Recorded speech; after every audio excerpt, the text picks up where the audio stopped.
In this video, I'm cooking against the biggest YouTubers in the world, and we're starting at the very top with the most followed creator on the planet. I'm Mr. Beast, this is Nick DiGiovanni, and we're gonna do a cooking challenge. We will have just 10 minutes to cook a steak entree as well as 10 minutes to make a dessert. Easy. You guys are gonna be the judges. Oh. Okay. We're gonna taste each other's dishes, and you're gonna tell us who you think won this challenge. Your 10 minutes starts now. Oh boy. All right, so tell us what you're making today. Filet mignon with asparagus and maybe some potatoes and some homemade teriyaki sauce. That's like some Gordon Ramsay stuff that you're doing over there. Hey, I got this. First of all, you'll notice I gave you the nice steaks. Look how flat my fillets are. Is flat not good? You want it to be sort of high and tight like that. Oh, interesting. If you want it to be nice, you could give me one of your two. Yeah, I'm gonna keep mine. Okay, all right, that's fine. Yeah. I see how we're playing this. Gordon Ramsay mentored him. Why would I help him? Fair enough. So what I'm gonna do is, actually, I'm gonna, what should I do? I'm gonna cut them into pieces. I like my steak cut up. Is this wrong? The way you're holding the knife is, I've never seen that either with the finger going down here. You want to pinch it like this. Why don't you get to cutting over there? You need any spices? Oh, yes. Let's see. I could use some of that. Okay. Seasoning salt? Some of that. Nope. No. No fennel seed, no chives. I actually don't want any of these. I'm just wasting your time. I'm gonna start off by leaving my steak whole, and I'm gonna go salt all over the steak on all sides. I'll put that over there in case Jimmy decides to season his meat. And I'm gonna go with lots and lots of fresh cracked pepper. Oh wow, I've never seen anyone season like that either, where you sort of shake it from above. Oh, of course. Interesting. You know, I'm learning a lot here, by the way. Yes, you should. I'm gonna try that. Yeah.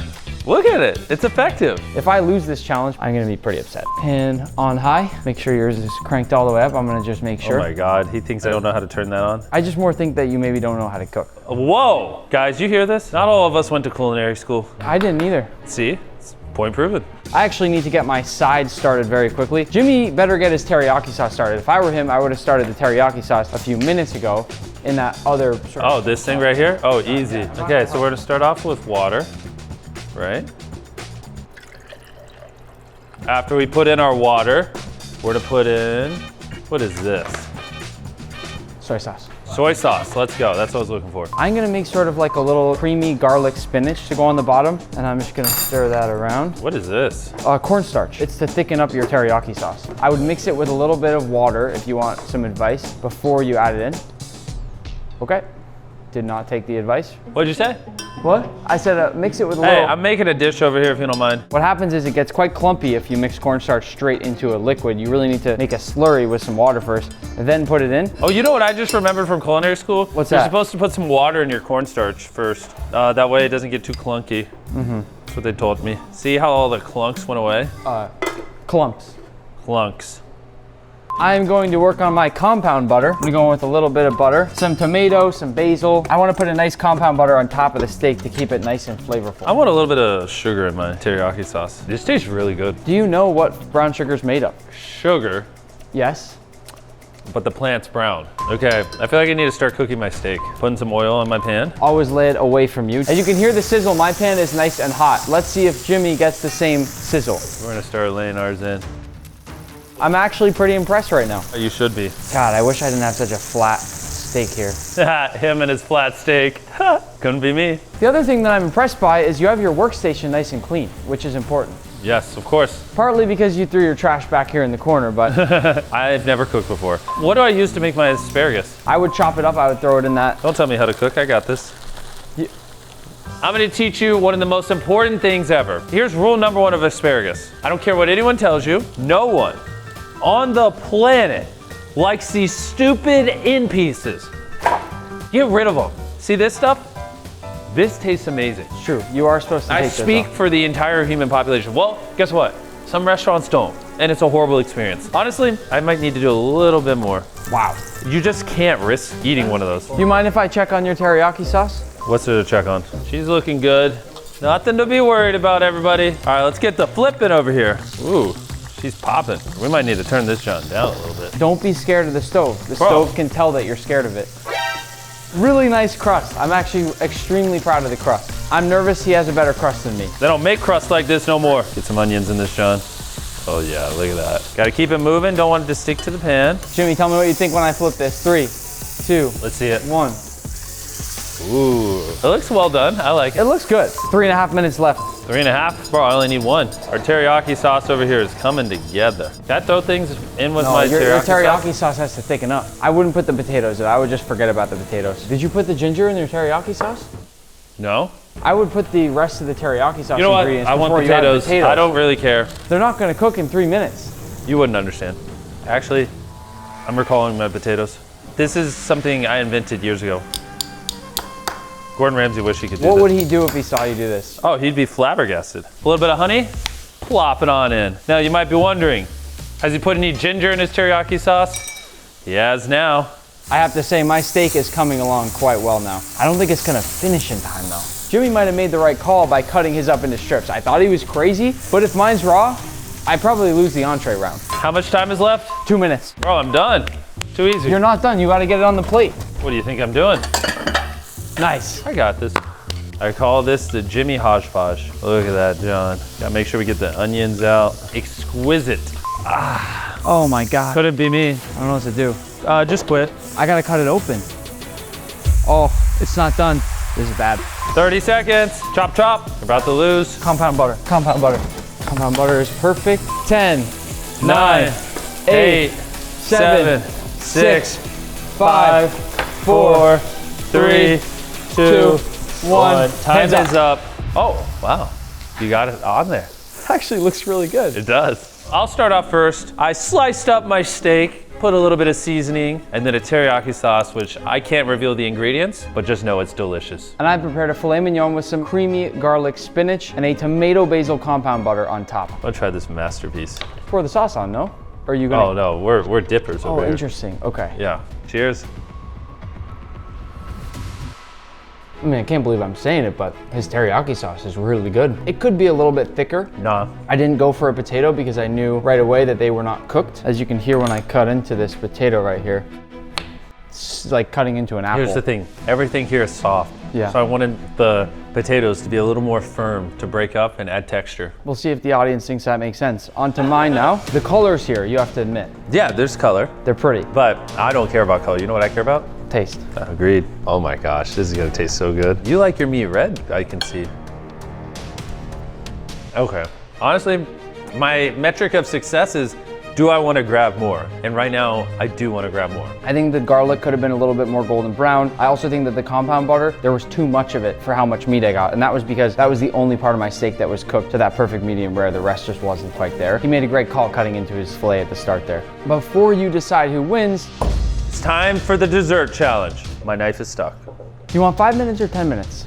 I want my knife back. I'm feeling daring. Let's do 5. All right, I'm gonna set a 5-minute timer. You know what? Actually, let's do 10 minutes. 10 minutes starts now. I'm going to be making a deconstructed s'more. S'mores are one of my favorite things to make in the summer, and I just think, What I'm making is I'm going to be doing cake with Feastables on top of it. Because how can you have a dessert without Feastables chocolate? I'm gonna start off by toasting off some graham crackers. I do my s'mores different than a lot of people. I try to really toast and work with all the ingredients. I leave the graham crackers sitting on a log sometimes so they can heat up with the fire. And I'm gonna try to get that here, toasting up some crumbs to the top of my dish. Wow, okay. You're supposed to make those in the mug though, you know that, right? Well, we're doing it in the pan. Wait, are you judging me for mixing my ingredients in the pan? I'm judging you for mixing a mug cake in a pan first and then transferring it to a mug, to be clear. I mean, hey, you wouldn't understand. I'm trying to throw them off. I've never made a mug cake before. You know, we're all learning together in this experience. Is there a spatula in here? Spatula, all right. Jimmy, if you competed on MasterChef, how do you think you would do? Freaking amazing. You do? No, I would do horrible. Honestly, Gordon Ramsay would probably just scream at me and then I'd get tired of getting screamed at and quit. You're missing your milk, right? I got it, I'll throw some in. Okay, you got it? Okay. Oh, thank you for handing me some milk. How'd you know I needed that? Look at that bad boy. I'm actually gonna start by making a chocolate mousse. Oh, my chocolate looks a lot different than yours.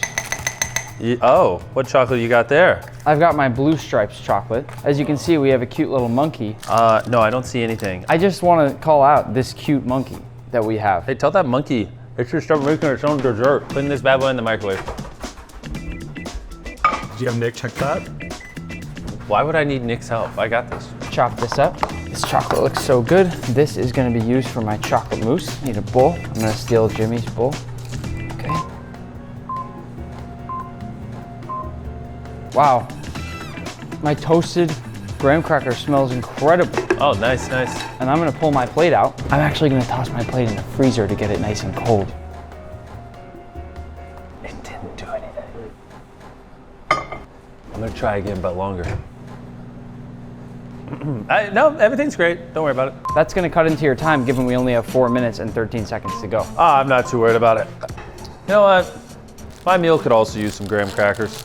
I'm gonna make some. You're gonna toast them just like me? No. Oh, okay. And now I'm preparing my station to start plating. I have marshmallow fluff right here. I have my toasted graham crackers. I have my Blue Stripes chocolate. I have my butane torch. I also need my chocolate mousse. This is how you cut stuff. Oh.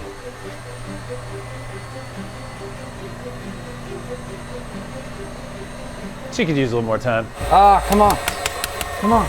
Again, I feel like somehow this is not gonna finish in time and Jimmy's just gonna be done a minute ahead of me. How's my cake looking? Oh, that smells like burnt chocolate. It's good. Always protect your hands. Look at that. Exactly what's planned. We're going with our nice cold plate. I'm going to go down on the bottom with some of my chocolate mousse. Jimmy must be sweating right now. Bro, we have 50 seconds left. What would I be sweating about? But where's the plate? Your boy needs a plate. Ooh, all right. You still have the stickers on them. I don't care. My cake is turning into a chocolate sauce because I don't know, it just never caked. I'm going on with graham cracker crumbs. Yo, way to steal my idea. I'm about to put those on too. Now, here's what we're gonna do. Watch this, watch this. We're gonna put a little Rice Krispie chunk to top it all off.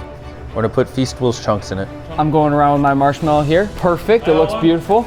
And then I'm gonna torch it. Oh, Jimmy's done. Jimmy's done. Oh, I burned it. No, it got on fire.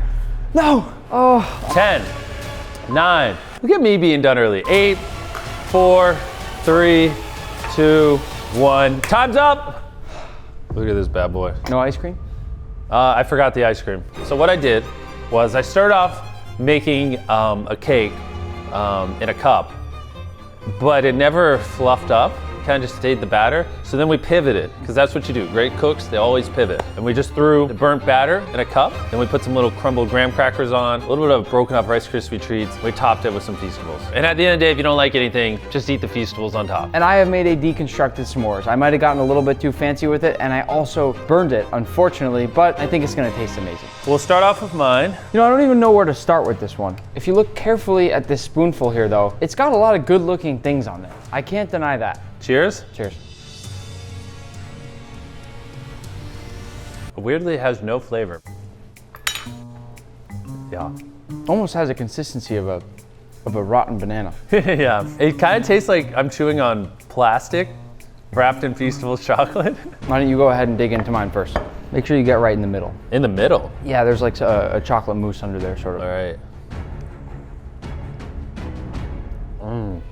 Oh, the goldenness and the coolness in the middle. I don't know how to explain it, but the marshmallow is warm, but whatever's in the middle, the chocolate, is cold. And then a little bit of crunchiness from the crust and the graham crackers. Clearly, I won the steak one, but the dessert, I understand. Could be a coin flip. Guess we'll find out in the comments.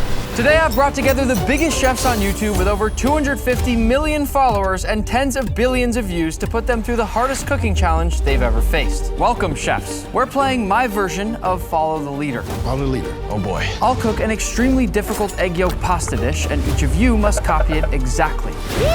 And when I finish, you'll have one of the world's most famous food judges decide how you did. I feel great. I feel wonderful. I feel like a winner. I hope there's steak, but may the best man win. Uncle Roger really tired. Let's just cook and go home. Little nervous. Chef Rush is a big guy. Nick over there looking serious. It's intense. I'm a little nervous, but I can do this. Sous chefs, please bring in the ingredients. What? This just got real. In front of you is everything you'll need to make this egg yolk raviolo with king crab and beurre blanc. And your time to cook starts now. First, king crab, grab your scissors, cut off those legs. Why you move so fast? Yeah, whoa. I haven't used scissors since high school. What is this art and craft? These some small scissors.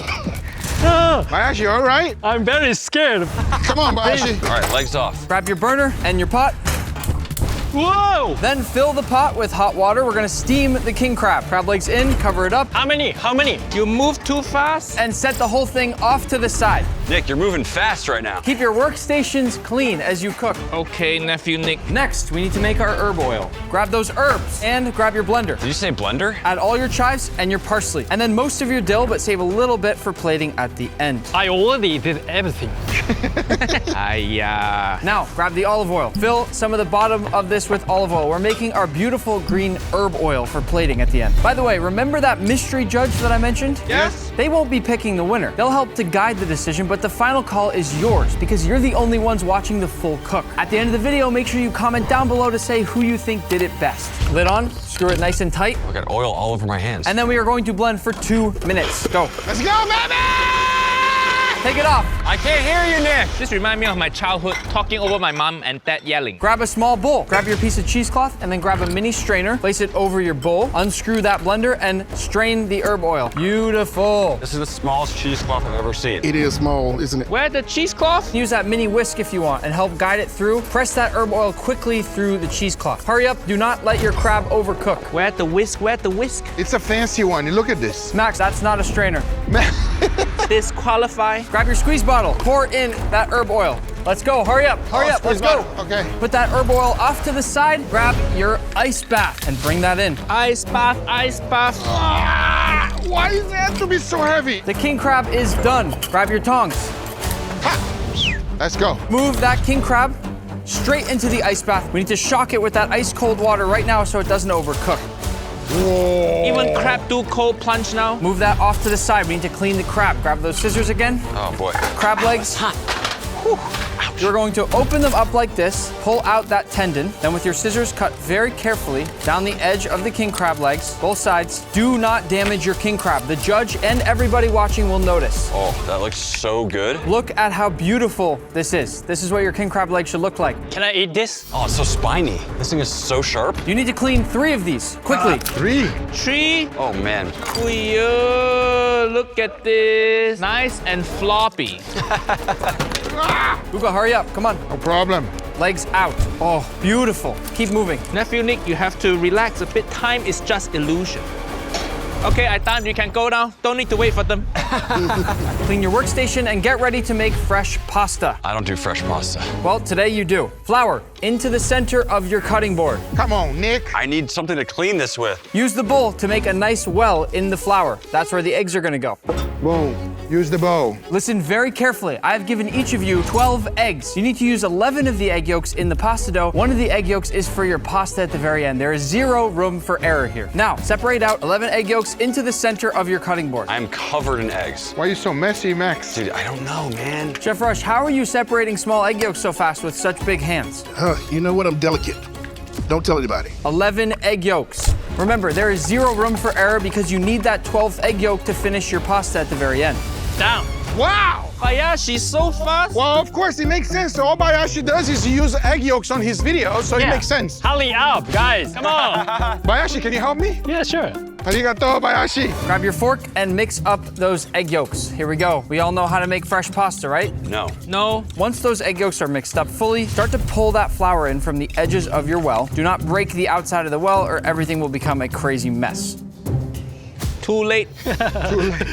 Grab your bench scraper to help you keep things organized too. What is bench scraper? Once you've mixed enough, use the bench scraper and then fold everything together here. Bayashi, what are you doing? Is this? No, it's not. That's your final plate. Oh no. Oh, It's not good. This is not fair to Bayashi. He need translator. no translator here. Get in there with your hands and start to knead. Quick, quick, quick. One thing about Nick is he moves fast. Can I get some regular man gloves? What's this, like extra small? Oh, Max, did you just lose a bunch of your pasta? yeah, it just flew off. Maybe I can steal some of Chef's. Can I get like a Yes, little? of course you can. Just a little Go bit. ahead. Yeah, of course. Go ahead. No, take more. Is Take this more. fine? Okay. Yeah. I thought he was gonna hurt me. That's later. You'll need to knead your pasta dough for about 5 to 7 minutes at least. Make sure it's nice and beautiful and smooth, okay? Fuyo. Because of these beautiful egg yolks, it should look nice and bright orange. Pasta is so exhausting. Chef Rush has a really unfair advantage at this part. You know what I was just thinking that. I just can't get mine to come together. I'm gonna try adding a little water. Little water. Oh, it's boiling water. Okay. Hurry up, guys, let's go. Uncle Roger's so tired. When your dough is nice and smooth like this, cover it up with plastic wrap and set this off to the side to rest. Dude, I'm just going right through, man. Here we go. Now, we're gonna move on to make our filling. Dude. What? Cheese. Add in some ricotta cheese. How much? Grab a little bit of your dill and chop that up nice and fine. This is where we gotta do those knife skills, everybody. That goes in. Bada bing, bada boom. Then grab your lemon and a microplane, add in some lemon zest. That'll give some nice acidity to the filling.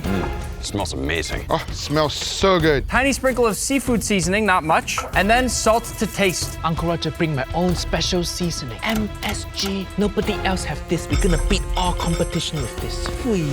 What is that, Uncle Roger? None of your business. Last thing, grab one of the crab legs and chop it up super, super fine. This is how we're gonna get that crab meat into that filling. If Chef Rush lose, he's gonna beat you up, so Uncle Roger's scared. That's a true statement. Everybody gonna get it. Add that crab filling in, then mix it all up and season to taste. Make sure this tastes delicious. It should taste a little on the salty side on purpose. That's one big mistake you can make if it's not salty enough. This is where my MSG gonna shine. Wait, what? What? Nothing. What? Nothing. Now, under your station, grab your piping bag. Then trim off the tip and add in that ricotta king crab filling. Should look something like this. Tie it up, get it off to the side. Wait. Bring back in that burner with your pan. Hold on. Nick, relax. You said taste it to seasoning. We gotta taste it. Then while that lightly starts heating up, grab a shallot and chop that shallot nice and fine. Shallot. Oh, come on, Nick. Chef Rush is so quick. Chef Rush not talking. It's very scary when he stopped talking. If I don't win this, somebody's in trouble. Chop that shallot up nice and fine. Be very, very careful. Nobody cut their fingers here. You want people to not cut themselves, but you also want them to be quick. Add a little bit of olive oil. Crank up the heat. Grab your wooden spoon. Oh, that's hot. Once that oil is nice and hot, shallots in. You should hear that nice sizzle. Oh, yeah. Hit those shallots with a little more Osmo. And then, watch carefully. Pour this in. Then pull your pan back and flambe. Oh, there we go. Yo! Oh, my God. Whoa! Look at this wok. Hey, This is the dragon, baby. Mine's small. Now we are cooking. That was fun. Do I still have eyebrows? Yeah, little bit. Barely. Grab your white wine and your white wine vinegar and toss each of these in. Then grab your cream and add about half or 3/4. Half. Right now we are making a beautiful sauce called a beurre blanc. That is the hardest sauce ever. I've never gotten it right. It's all so easy. It's just cream and random stuff. Stir this up for just a minute or two. We want to thicken it up just slightly and get all that beautiful sweet shallot flavor in there. And once it's thick enough to coat the back of your wooden spoon like this, turn off the heat, add in your butter, and whisk until fully combined. When that sauce is done, taste it, make sure it's perfect. My sauce is perfect. Then use whatever container you have left and strain that sauce. It should be nice and thick and creamy. All right, let's see here. Container. Uncle Roger have no more container. Hi. Oh, right in front of you. It's right in front. Now for the hard part, rolling out the pasta. Wait. Open up your pasta now. Cut your pasta dough in half. Cut in half. Then use that olive oil bottle to roll it out ever so slightly. Oh no, it's getting stuck to my olive oil bottle. Bring in your pasta roller. Oh, God. Go ahead and start rolling it out. We want to roll it out to the thinnest setting possible into a beautiful sheet. Mine can't even reach that far. Bayashi, what are you doing? That's too low. What? I can fix. Mine is just not coming out. Chef, what is going on? How? Dude, I'm putting it through the thing. What's wrong here? Whoa! I can fix. There you go. All right, up to setting number 3. Let's go. Wait, 1 jump straight to 3? Mine is not going in. Everybody else seems to know how to make pasta. I'm Max the meat guy, not Max the pasta guy. We're the meat people. We don't make pasta. The pasta sheet is going to do most of the work for you if you do this correctly. No. Uncle Roger, what are you doing? The wheels are coming off right now, Nick. Finish with setting number 8. That looks like a silk scarf, Chef. I appreciate it, brother. How is Chef Rush beating all of you guys like this? He's a White House chef, Nick. What are you talking about? Yeah, Chef Rush cooked for all the Bushes and all the Obama. I am done. Let's go. Uncle Roger. It's all getting stuck. Uncle Guga, I need your help. I got you, Uncle Roger. I got you. It okay. It's coming. It's coming. This is like making ramen, but different. That's right. But don't push it. Dun for you. Oh, look at that. There Yes. you go. Once you've got your beautiful pasta sheet, flour it up a little bit just to make sure nothing sticks. Take your pasta machine away. I'm not stopping for anybody. Let's go. Cut the pasta sheet in half. Here we go. Wow, yours looks so good, Chef. Thanks, brother. That is beautiful. Listen, you're only making one beautiful egg yolk raviolo. It's gonna cut open and spill out with that egg yolk like a chocolate lava cake. Wait, what? All this for one raviolo? Grab that bowl of water underneath your station. You're gonna take that piping bag with the crab ricotta filling. You're going to make a beautiful nest in a circle, just big enough for that egg yolk. Little nest? Oh boy. Take that egg, separate out a yolk. Make sure that yolk does not break, and place that egg yolk into the center of your nest. I broke the yolk, Guga. and I don't have any more eggs. Come on! Do you have more eggs, anybody? It's barely on there. Now, take your water and all around the edge, paint some water. We don't want the pasta to dry out here. Make another top sheet, and very carefully, you're going to lay this sheet of pasta right over the top of the other one This is way too intense. and shape it ever so carefully. Do not break your yolk and do not leave any air bubbles. My dough isn't big enough. Grab a ring mold and use that ring mold to shape the pasta perfectly. It must be a perfect circle for our judge and for everybody watching. I don't think I've ever been this focused before. Locked in. Look at that, perfectly flat. Take your pasta cutter, cut it into a perfect square. You need to be really, really focused and careful when you cut this here. Stick for me. So many equipment Uncle Roger never see before. This is what yours should look like. See it? 3, 2, 1, good. What? Put that off to the side. Voila! It's time to cook that pasta. Grab your burner, heat back on. Nick, Grab your pan, relax. little bit of boiling water into the pan. We're going to cook it in some shallow boiling water. As I think we all know, you cannot forget to salt your pasta water. Oh, I messed up. You're behind, Bayashi, let's go. Nephew Nick very bossy today. Pasta is going in. We're not gonna cook it for long, just enough that the outsides get nice and warm, the pasta cooks, but the egg yolk cannot overcook. Yes, sir. Each of you must decide how long to cook your pasta. It must be perfectly cooked for when the judge cuts into that egg yolk. If it doesn't spill out like a chocolate lava cake, you failed. Uh-oh. Clean off your cutting board, grab your plate. Now watch carefully. I'm only gonna do this once. And when I finish, you'll have just 60 more seconds before one of the world's most famous food judges decides how you did. While your pasta's cooking, take a king crab leg, cut it in a beautiful diagonal angle. We need 3 nice pieces like this to go on top of our king crab dish, and then cut some really nice, super, super thin pieces of that king crab. To plate, ring mold in the center of your plate, then take the small, thin pieces of king crab and place them all down like a little king crab carpaccio. Once that's in, trout roe into your sauce, beurre blanc all around the plate, herb oil around the plate like that, and then pasta. A little bit more lemon zest over the top. 3 pieces of king crab, place them around as you wish. Finishing touch, just a little bit of dill on top. Done. Your 60 seconds starts now. Let's go. 60 seconds, 60 seconds. 10 slices in. Dude, I'm not even close right now. 45 seconds, let's go. Trout in. All my treads in. Come on guys, quick, quick, quick. I cannot open this trout container. 30 seconds, get it on the plate. Why does mine look so floppy? Green thing, where's the green thing? Yes, yes, yes. 10 seconds. What? Can I get a little deal, man? Just look inside. Thanks, brother. Yes, sir. 5, 4, 3, 2, 1, hands up. This is the best I can do. Look good. Give me 5. Nice job, how does everyone feel? Nervous. Scared. Chef, are you nervous? I don't get nervous. Chef Rush don't have feelings. So who's the judge? Your judge today is one of the most famous people in food television history. She's judged one of my favorite shows, Chopped, for over a decade. Wow. And maybe best of all, she's one of the few Iron Chefs anywhere in the world. And remember, she's not actually picking a winner. She'll help you make your decision on who did best in the comments down below. Please welcome our judge, Alex Guarnaschelli. Whoa! No way. Go! Start over with me. Let's see how I did. I'm gonna grade the teacher in front of the students. In case the egg doesn't break, may I say how stunning this dish looks. The egg will break. Okay, I'm going for it. Come on. Yep, We have a winner. there you go. I would give this a 9.999 out of 10. Perfect. I've started with the gold standard, and now let's see where everybody else ends up. Hi. Nice to meet you. First reaction, I know that you got all the flavors here. I can tell by the way it looks. Visually, I'd say I wish you had turned these pieces of crab on their side. I think the roe could have been spread out a little more. But the real test, is it gonna break? Yes. I'm nervous for you.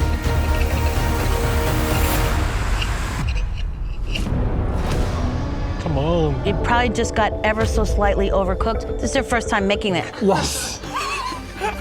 flavors are really good. I'm just missing that dramatic egg break. Might hurt you in the comments a little bit there. Arigato. Next is Guga. Are you ready? Yes. I need you to just exude positivity towards this. Medium rare. Medium rare.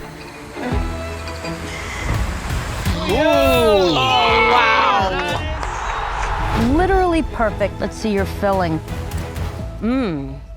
Exceptionally seasoned filling. I wouldn't have minded 42 more seconds on the pasta cook. The filling is really the star of your plate for me. Thank you so much. Coming from you, big deal. Hello, Miss Alex. How are you? It's nice to meet you. This very stressful dish. My life expectancy shorter now after this cooking. Okay, I know what you're gonna say. Crab Hey, need to hey, turn. hey, hey, hey. Don't judge yourself. Okay, okay. I feel nervous.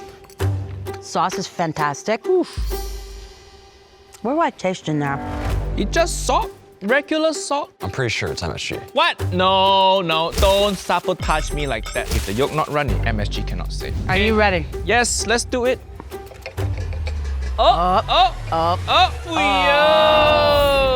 Beautiful. Nice. It's so sensual. The cook on your dough is perfect. What, really? Yeah, I'm surprised. Oh. You don't need the MSG. How's it going? Good. Oh, I like you lead with a smile. Good job. But you know it comes down to the food. Quaking in my boots. You shouldn't be. It's beautiful. Thank you. I wish these pieces of crab were thicker. I had a whole king crab too to start with, and that's what I put in front of you. I'm ashamed. Let's see the cook. Little shell. Oh, ooh. It's all right. It's okay. How could that possibly be a shell in there? Are you ready? No. Look at this. Yo. Look at this. Come on. That's stunning. I'm not a pasta guy. I'm a What meat does that guy. mean? You're I'm a meat guy? Yeah, by name. What is your name? Oh, Max. The meat man or something? What? Pretty much. You have the best tasting dough of any dish here, but I did eat a shell, so I'm gonna let everybody do the math on that. Hi. Hello. I'm a little intimidated. No, I am as well. You didn't exactly follow the rules that Nick set. What's he gonna do about it? I mean, I'm feeling a little like I don't even know if I want to judge you. Your dish looks great, thank you. I'm not gonna eat it, I'm too scared. You must. Okay. Oh my God, it's perfect. It's so good. I feel like if the egg is so afraid that it's gonna break even if it's overcooked, because even the egg is afraid of you. Oh, telltale sign. Look at that. Perfect. This is beautiful. Look at this. Look at that. It's like a perfect little triangle in there. This is the best seasoned dish out of all of them. I think you could have been a little neater with your dill and your crab, but the flavors, the seasoning in particular, really tip-top. Delicious. Thank you. Can I go now? You can go. Okay, it's so good to meet you. Yeah. You as well. Bye. Go to the comments down below and vote who you think did best. So far, we've only seen human competitors, but robots are becoming more and more like humans. They can build cars, clean your house, and even do parkour. But in this video, I'm cooking against a humanoid robot to find out who's the better chef, robots or humans. And Mark Rober will be the judge. We're gonna see if Nick can beat some of the most basic kitchen robots that money can buy. In level 1, we'll have 5 speed rounds. Chopping, stirring, toasting, pizza making, and cleaning. And to win, it's a classic best 3 out of 5. Are you team robot or team Nick? I mean, of course, I am Team Robot. For this first mini round, we'll be testing chopping skills. And in the robot corner, we've got the RoboCoo. It's basically an extremely powerful food processor with a couple of googly eyes to boot. I like putting googly eyes on my robots. Are you ready, Nick? Let's do this. Start. Now? Let's start, yeah. I'm taking my time, I'm not worried. Oh. How many do you want me to put in, Nick? I mean, you're team robot. That's true. That feels like a good start. Oh no! Ah! That's so fast! Oh my God. I didn't even have the time to put it under. This seems so unfair. Look at that. They're like perfect cubes. Before you actually judge, let's look at our cuts. Yours aren't even real cubes. Those are like rectangular prisms. I mean, this is like laser precision. As a chef, do you want smaller cubes like that or bigger? I mean, it takes more skill to make smaller cubes. I rule in favor of our robot overlord. For speed round number 2, we're gonna be testing your stirring skills. You will be facing off against an army of 5 stirring robots, once again with googly eyes. They are very cute. Thank you. Because stirring just one pan wouldn't be much of a challenge, we each have 5 pans, but there's just one of me and there are 5 robots. We're gonna be stirring pine nuts, which are expensive and burn really easily. So the first person to burn their nuts loses. That doesn't sound great. Okay, here we go. Time to turn on the robot army, and as soon as I start smelling and especially seeing burnt pine nuts, somebody's losing. This seems a little unfair again. I don't know. So we're getting good spinning, but the problem is just spinning in place and not going to every edge of the pan. Also, I think like 2 googly eyes have dropped into the pan. That feels like a definite points off situation. I have seen you spill a few nuts, and I don't love that, Nick. Yeah, but your robots aren't even touching the nuts. I actually think I might win this challenge. I'm actually going to do something the robots can't do and switch my pans around to kind of keep things even as well. And the robots, they just don't have arms. The robot feet are melting! He's melting! Stoves off, stoves off. What happened here? Disaster on the robot front. It completely charred these pine nuts, and on top of that, the plastic feet melted in the pan. Wow. This is a nice, even golden brown. Let me taste test. That's good. I don't have the courage to try any of these. Plastic's not necessarily my thing. This one's an easy call. Nick, winner of this round. We're all tied up, heading into speed round number 3. For round 3, we'll be testing your ability to make toast. It's very simple, but easy to screw up from personal experience. On the robot side, we have this extremely high-tech $500 toaster with a screen. So, where's your screen, Nick?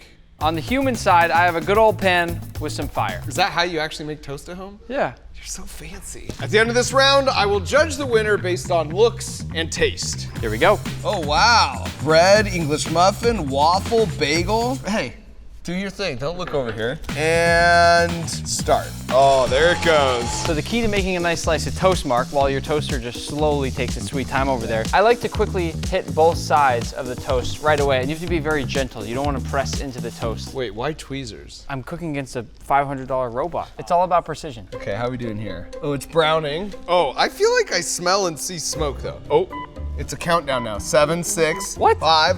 Yeah, where's your countdown? Come to Papa.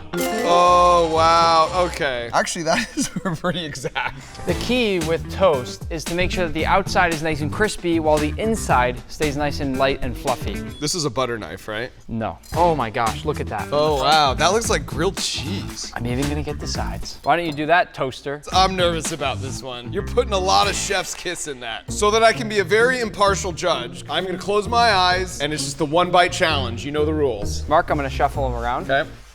So number 1. Can you do like an airplane sound? That makes me want to cry, it's so good. Can we just do one more bite of number 1 before we move on? Sure. And with the airplane sounds.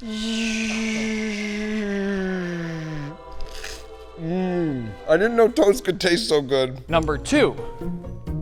I'm not doing airplane.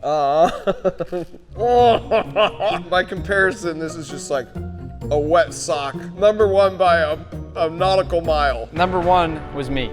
Wow, okay. Well, I finished eating this. The score is now humans 2, robots 1. For speed round number 4, we're gonna see who can make the best pizza. Man versus robot. And this is a doozy here. All I have to do is load in the sauce. Now I just gotta add in some cheese, put my dough right there. I haven't even started. All right, here we go. It's scanning the pizza. Look at that laser scan. Sauce goes on. Now right here is where it's putting the pepperonis on. It seems super unfair. Wow, put that in the Louvre.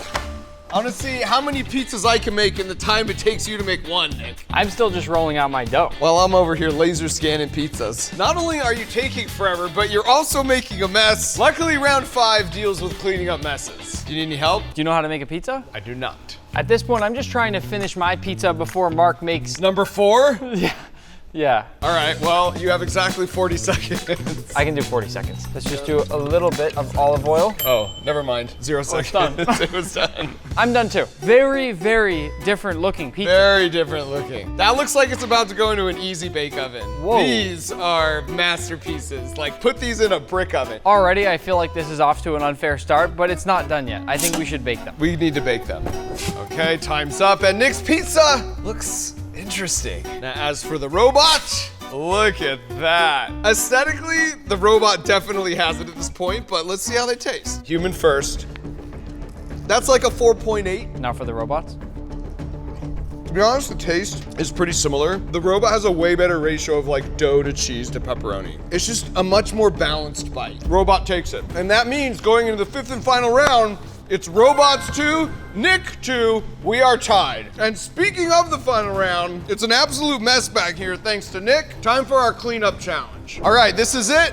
5th and final round. Nick, you made quite a mess here. I'm adding a little extra. It's you versus the Roomba cleaning robot. I'm gonna divide this down the middle. You have to clean that side. The Roomba's gotta clean this side. Why did you give me so much more to clean? Now remember, this is winner takes all. Whoever wins this round wins all of level 1. Okay, come on, boy, do something. Oh, wow, that's good. That is way cleaner than I was Honestly, expecting. that's making me extremely nervous. The problem is, he's going the wrong way. Not to brag, but I'm doing pretty well over here. Roomba, where are you going? You hardly did any work. You didn't earn a docking station. Oh, here he comes. Let's go, round 2, baby. Oh, he's getting my side dirty again. Yeah, sabotage. Robot, where are you going? No. I think I'm ready for the final verdict. Well, given that we were tied heading into this round, Nick, whoever won this cleanup round wins all of level 1. And after looking at the results, the winner for all of level 1 between robots and humans is the humans!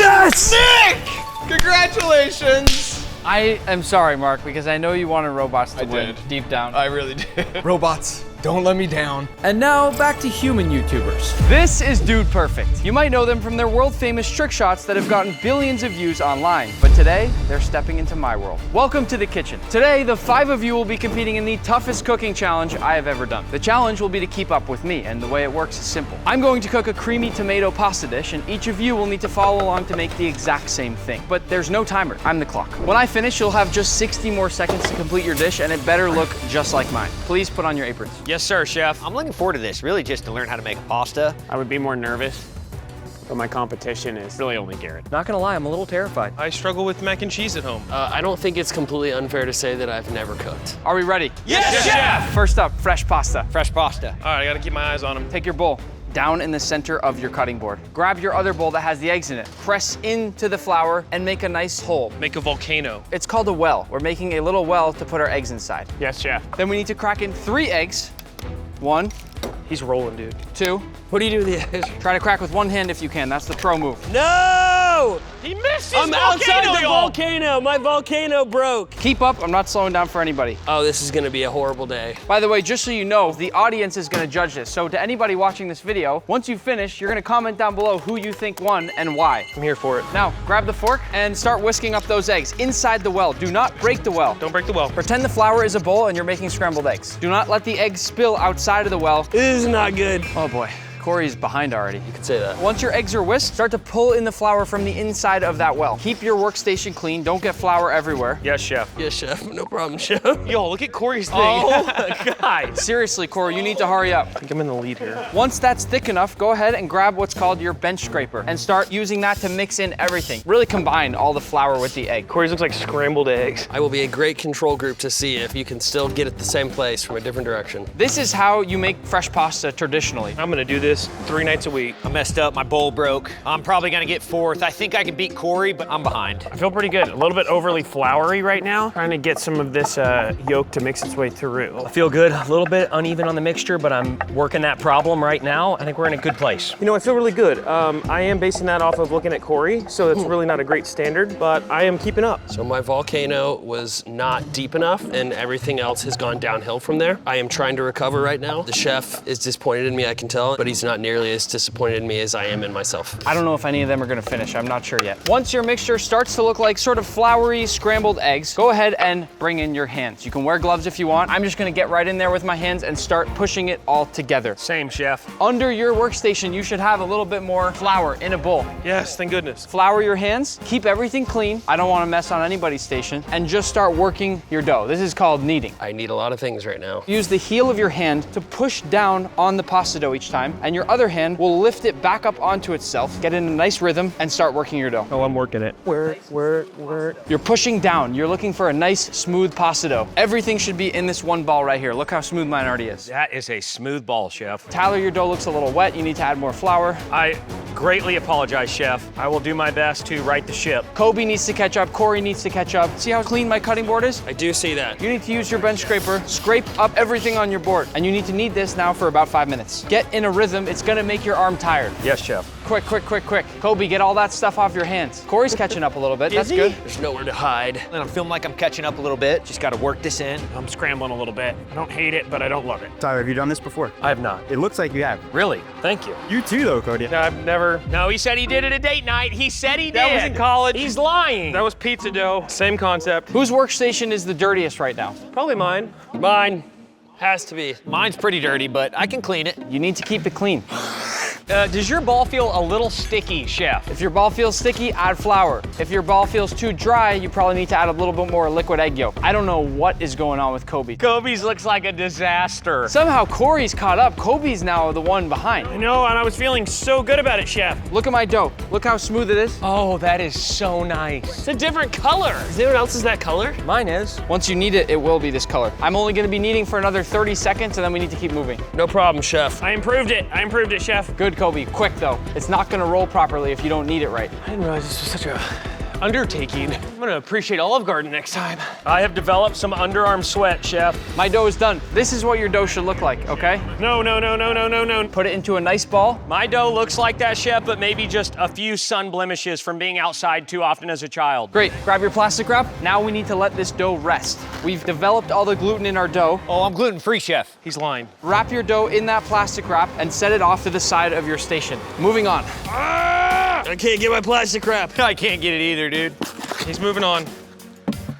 Grab your shallot, grab your garlic, and your chef's knife. I'm not slowing down. Here we go. Be careful with your knife. Yes, chef. Pinch your fingers around the base of the blade. Corey, wrap that pasta dough. Trying, sir. Wrap the rest of your fingers around the blade, like an extension of your arm, and we'll begin chopping first our shallot. Oh my gosh. Chop off the top, flip it over, chop off the bottom. Go ahead and open it up, peel it off. We've lost Corey, chef. Corey, you may go home. With the shallot now, chop a few slices down into the center of your shallot. We're trying to dice it into nice fine bits. And then be really careful with your fingers. Make a slit in the shallot, not all the way down, but almost to the end. Everyone's going on their shallots, that's good. And then here we go. Oh, wow. Chop it all up, okay? Wash your fingers. Ah! Now the other one, chef? Yep, go ahead. These are sharp knives, so seriously be careful. Yes, chef. Corey's still doing plastic wrap. No way. Look at my eyes. Oh my gosh. Chef, I'm crying. I haven't cried in 10 years. Holy moly, I mean, it hit you like a ton of bricks. If you chop it properly, you're not gonna cry. If you chop it incorrectly, you're gonna cry.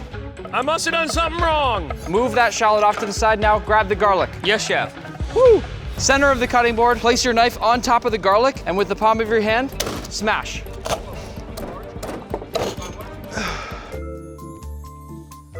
In there, I need you to find 1 or 2 cloves. Yeah, I did it. Same thing again, knife over the cloves of garlic, smash. Open those up, peel them. Ow! Who's sweating? I'm crying more than sweating, but hydration is leaving my body, chef. Oh, dude, I gotta step back. I got no tears. I'm kind of annoyed. Still in my cling wrap, chef. You're still on the plastic wrap. Yes, chef. Oh, he's still in the plastic wrap. No way. Get somebody else's plastic wrap. I have tried, chef. Everyone's plastic wrap is destroyed. Don't wrap it. Put the pasta off to the side, keep going. Never seen anything like this before. Unfortunately, we see it every week, chef. This garlic needs to be minced. There should be no large pieces of garlic. I sure hope so. I don't technically know what a mince is, but I think it's close to this. And I'm still crying. Look at the speed here. Look at that. Look at that. It's fast twitch. I missed 100% of the explanation for everything to do with garlic and shallots, so I will be doing my best. Push that garlic off to the side. I'm gonna turn it up just a tiny bit in speed here. Bring up your pan. It's time to bring the heat. Bring up the heat, baby! Grab your pans. Yes, chef. Fry pan down. Turn it on. Put it medium, medium low. How'd you get a flame? Yeah, how do you get the flame going? Don't worry, chef, I got it. Oh, yeah. Don't put your face over the burner. I don't feel like I should have to say that. How in the world do you turn this on? Corey didn't know how to start his fire. Dang it! I should have watched someone else do that. You should hear a click and then it.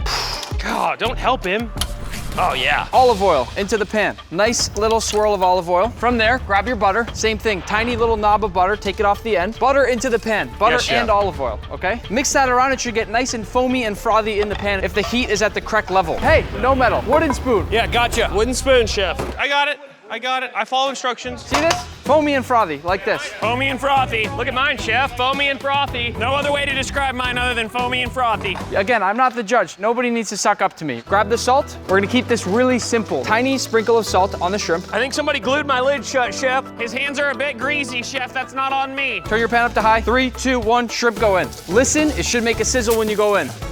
That's a sizzle. Oh boy. Guys, we got smoke alarms and we got a sprinkler system that drops 10,000 gallons a minute. That's too much smoke, that's too much smoke. Turn your heat down. You said turn it up high. Turn it down. Corey's so behind. You guys are smoking. Y'all don't know what you're doing over there. After about 30 seconds, grab your tweezers, flip the shrimp. My shrimp are burnt. Nothing to worry about here, chef. My shrimp are in perfect condition. Ow! Same pan. We want all that delicious shrimpy goodness that just came off the shrimp, okay? Go ahead and toss in your shallots and your garlic. That is clutch that you needed them both, chef, because I combined them a while ago. Pan to low. Pan to low. Pan to low. Corey, your pan's still way too hot. Thank you, chef. Stir that around. We just want to soften it. Add a little bit more salt. God, that smells good. Yeah, now it smells better. I could eat that. How are you still mincing? That was an hour ago. Grab your tomato paste. Squeeze about 1/3 of the tube of tomato paste into your pan. Yes, chef. Continue stirring over low heat. Add a little bit more olive oil if you need it. I think I need a little bit more. How do we know if we need it, chef? You just feel it. It's a feel thing. The goal is now to toast your tomato paste. We want to bring out all of that delicious umami flavor. So stir it around until it's a little bit darker in color. This is a good time to clean up your workstation. My workstation is a disaster. I feel really good about the dish. My workstation's actually a pretty big disaster, but I don't think that's what we're graded on. Well, workstation's a little messy. My shrimp kind of splatted when I put them in the pan. Outside of that, I feel good. I feel somewhat caught up. I will admit I'm embarrassed about my workstation. It's not even fair to say it looks bad. It looks horrendous. Oh, he's adding more paste. Tomato paste, chef? Chef, you didn't tell us to add more. If your tomato paste is starting to burn, add a little more and turn off the heat entirely. It's not starting to burn. It's just flavorfully extracting the goodness.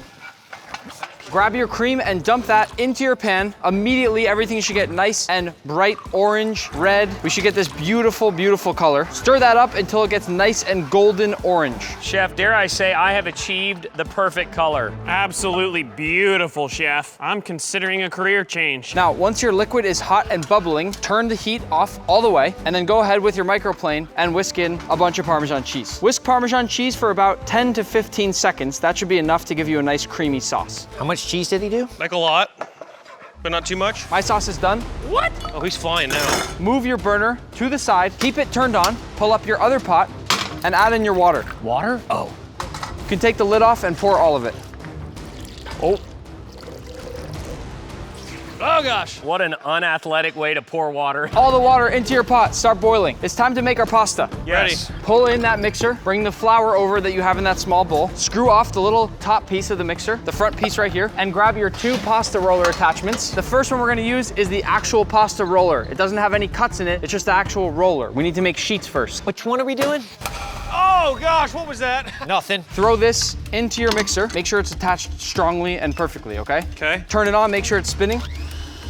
And make sure you are at setting number 1. I'm only gonna say that once. Oh, I was at 9, coach. Oh gosh. Look at Corey, I don't know what to do. Don't let him see. No, quit looking. Grab your dough. Yes, chef. Unwrap the dough, put it down on your cutting board with some flour. Make sure your cutting board is clean. I don't want pieces of garlic in the dough. I don't want pieces of shallot in the dough. You and everyone. This is when it's gonna get a little tricky, so watch very, very carefully. Cut your dough in half, put the 1/2 off to the side. That's your safety dough. Safety dough, I've never even heard of that. You don't need that right now unless you really mess up, okay? Yes, chef. Follow me carefully and you won't need it. Oh goodness. Place that piece of dough down, grab your bottle of olive oil. We're gonna use this like a rolling pin, and go ahead and roll it out. Do it just like mine. It should be pretty thin, but you don't need to go all the way because that's what our pasta roller's for. We want it rolled out just enough that it can fit through this machine the first time. Yes, chef. Basically, as we roll this pasta dough out, there's gonna be cracks that form, and every time the cracks form, you need to fill those cracks in with flour. That's how you stretch the dough out. The dough should look like this. I'm showing you how thin it is once. Take a quick look. Oh gosh. Oh man. Turn on your mixer.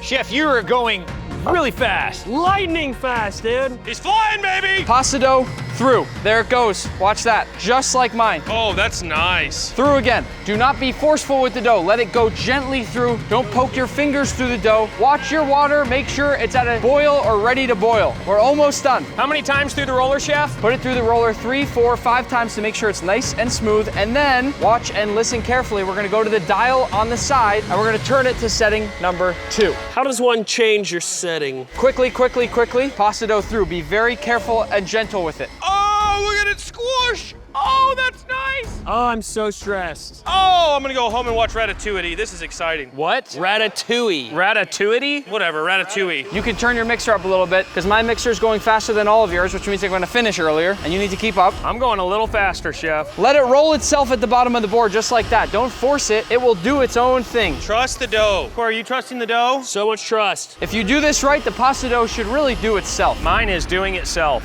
Oh, gosh. Oh. Everything's mine. I said to screw it in tightly. Tightly, sir. You did not screw it in tightly. I still don't actually know how to do that. All right, setting number 5. I'm already on setting number 5. Me too, Chef. I'm on 6. My water is ready to boil, so I'm gonna finish up my pasta. Me too, Chef. Keep going through, maybe twice on each setting, and keep going one number up every time. Did you go all the way to 8, Chef? We do not want to go past 6. Oh, Chef! You said keep going one at a time. I never said to go to 7 or 8. Chef, this is a race. Everybody show me your pasta sheets. Your pasta sheet should look something like this. Mine looks great, Chef. Mine's not as flat as that, Chef. Now what? You put it on like a scarf? What do you do with this? I'm going one more roll right now, and then we need to put it into actual spaghetti. Yeah, let's skip to that part. Be very gentle with your pasta. You do not want to break it. You want it to be perfect, smooth, beautiful. Mixer off, switch off the attachment. We don't need this anymore. I did not have to take mine off because it fell off. I'm pulling this one in. This is a big time. Watch carefully as I put my pasta through. Oh, wow, that's satisfying. It's gonna cut into spaghetti, okay? Oh, that is gorgeous. When we do this, we need to flour it very, very generously. We don't want anything sticking together. And I'm gonna carefully, super gently grab it and rub it through that flour and make sure that it's very fully coated. I'm telling you, if you do not rub it through the flour, it is going to stick. It's just spaghetti. This is why you play the game, Chef. Well, unfortunately, mine won't fit in it. Every so often, stop your mixer and gather up some of that spaghetti, rub it through the flour, and then cut it into portions. This is about how long your pasta should be, okay? Roll it up on your board, pull that attachment off. You are done making pasta. Congratulations if you made it. No way. It's okay now if your cutting board and your work surface are very floury. Tyler, you didn't put enough flour. You need way more flour or your pasta's gonna stick together. Well, I've got a decent amount already over here, Chef. This is just some extra. He's never made a mistake in his whole life, sir. Bring the burner to the center of your cutting board. Oh, that's hot. And then lots of salt into your water. 3, 2, 1. Pasta goes in. This is gonna cook in about 60 seconds. Fresh pasta cooks very, very, very, very fast. This is when it's gonna come together quickly, so be ready. I'm not ready, sir. While that pasta's cooking, you have 60 seconds to go ahead and grab your chives. These are for the garnish at the end. Put the chives on the cutting board and cut them up nice and thin. Gotta be fast because you're gonna overcook your pasta if you don't chop those chives right away. Chop them into really nice fine rings. Move them off to the side of your cutting board and then your pasta should be done. Bring that back in. Turn off the heat, shift this off to the side, the pan only. Grab your other pan that has your sauce. You gotta get it nice and hot again. Pour some pasta water into your sauce. That's gonna liven it up a little bit and thin it out as much as you need. It's also gonna give some nice flavor. Oh, that's nice. High heat, mix that sauce up. We are almost done, so do not fall behind here. What'd you add to it? Pasta water. You need some more pasta water, please? No, it's in your pasta. Makes more sense. What a goober. Now the key here is to heat it to a level where it's at the perfect consistency. It shouldn't be too thin, it shouldn't be too thick. It should be just perfect. Taste your sauce on your wooden spoon. Just straight mouth the spoon, Chef. Should be perfectly seasoned across the board. I'm gonna add a few crushed red pepper flakes in there for a little bit of heat. No problem. You're having problems? No problem. Have we had some setbacks? Yes. Are we absolutely cooking right now? Yes. Let the man cook. Make sure your sauce tastes perfect. Make sure it's the proper consistency for when you throw that pasta in. While that's continuing to reduce, grab that pasta out, that beautiful fresh pasta, and throw it in your bowl. Drain off any extra liquid. Wow. And then right away, we'll hit it with some olive oil so it doesn't stick together. Taste that pasta, make sure it tastes perfect. It's gonna taste different than any pasta you've ever had because it's fresh. Wow.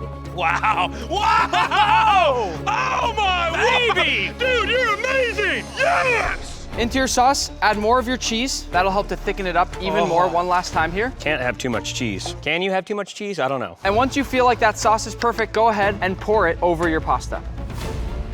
Oh, I would charge $100 for this bowl. As a final step, keep that heat on high. Leave a little bit of that nice sauce in there. Olive oil into the pan. Okay. Once the oil is sizzling and it's nice and hot, go ahead and add your shrimp back in. You put your shrimp in, Chef? Put the shrimp in? Yes, shrimp. Try and keep up, guys. And once it's sizzling, be very careful here. We will flambe. Oh.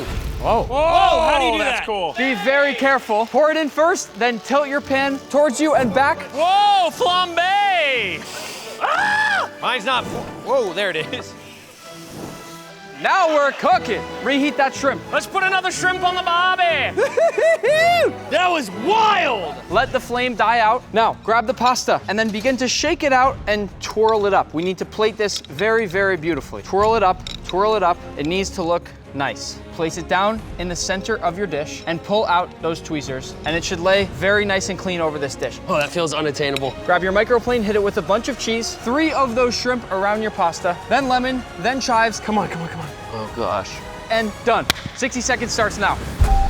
Come on, quick, quick, quick. I'm in trouble, boys. This is nothing crazy, just get it down, get it down. Ah! Where's the lemon? Lemon.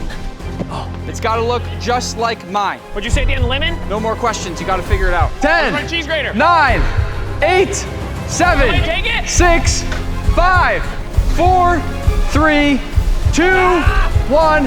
Hands up. Done. Guys, give yourselves a round of applause. Wow. Unbelievable. Wow. Whew.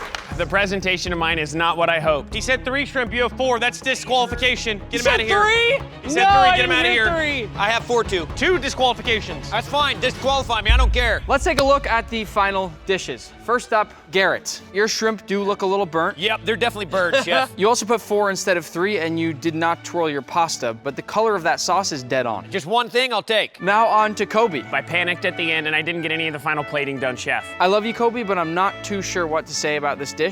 I think your pasta was a little bit too wet and it stuck together. I have a feeling you're correct, chef. Hopefully the flavor's there. I'm telling you it is. Now on to Tyler's dish. Not quite enough pasta there, Tyler. You would have wanted more. I'm on a cut right now, chef. Excuses, chef, excuses. I think if you'd had about double the pasta, this would have been near perfect. Wow. That hurts. Huge miss. Next up, Cody's dish. The shrimp should have been leaned up more against the side of the pasta, and your chives could have been cut a bit smaller, but this also looks pretty good. I feel like choking on chives. And finally, Corey. You did put 4 shrimp instead of 3, and your sauce looks a little bit dark, but overall you twirled up the pasta really well, and it actually looks pretty good. Thank you, thank you. Well done, sir. To all of you who just watched the video, go down in the comments below and vote who you think won. Pound it! Noggin! See ya! Tall guy! I think it was me. I think it That was was me. a good time. These are the Sidemen, famous for their insane challenges and charity soccer matches. But today, they're stepping into my world. Welcome to the kitchen. The 5 of you are about to compete in the toughest cooking challenge I have ever done. I like the sound of that. We're playing a simple game called Follow the Leader. I'll cook a beautiful beef Wellington, and each of you will follow along to make the exact same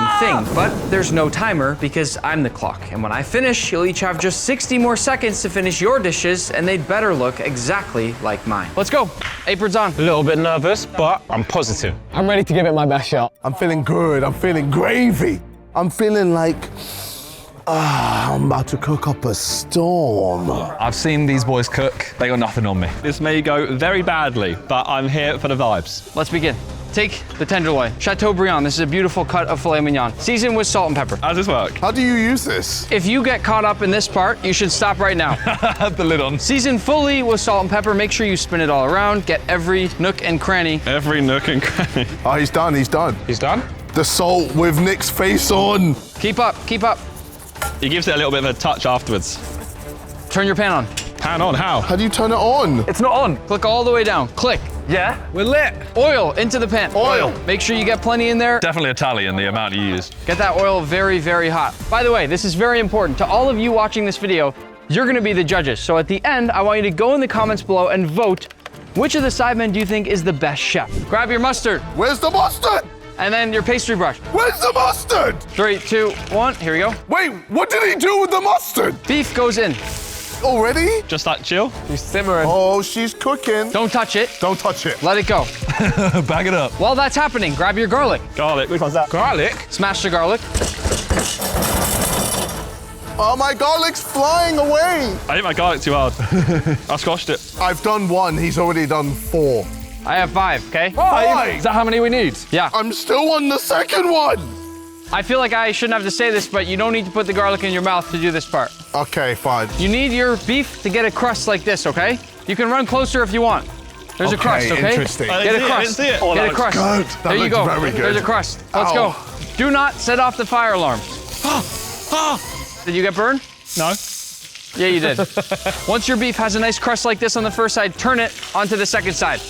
We're trying to cook the whole thing all the way around with a nice crust. Mine looks burnt. How many sides are we saying it has? 3 sides. 3 sides, okay. Okay, mine is more like a square. And while that's happening, start to cut your garlic. I just cut my finger. Ain't no way. This is why I quit cooking, man. This is why. This is the sharpest knife I've ever seen in my life. Guys, he cut himself. We have to cut ourselves too. Follow the leader, follow the leader. Follow the leader. No. This knife is so sharp. It's actually scary how sharp this knife is. Can I give you tips on how to cut with it without cutting yourself? Hand over the top and chop like this. That way you can't cut your fingers. All right, rotate the beef. Make sure you get a beautiful, beautiful crust on that beef. Oh. And keep chopping up that garlic. How does he do that quick, bro? Ah! It spit at me. Once you've gotten a crust on the other side, go ahead and continue rotating the beef. Now we gotta get the top and the bottom. Ah! Mine doesn't stay up. Move that garlic off to the side. Grab your shallot. Do we have that in England? Cut the shallot in half, just like this. Oh, I got lucky there. My nail just saved me. Be so careful with the knives, okay?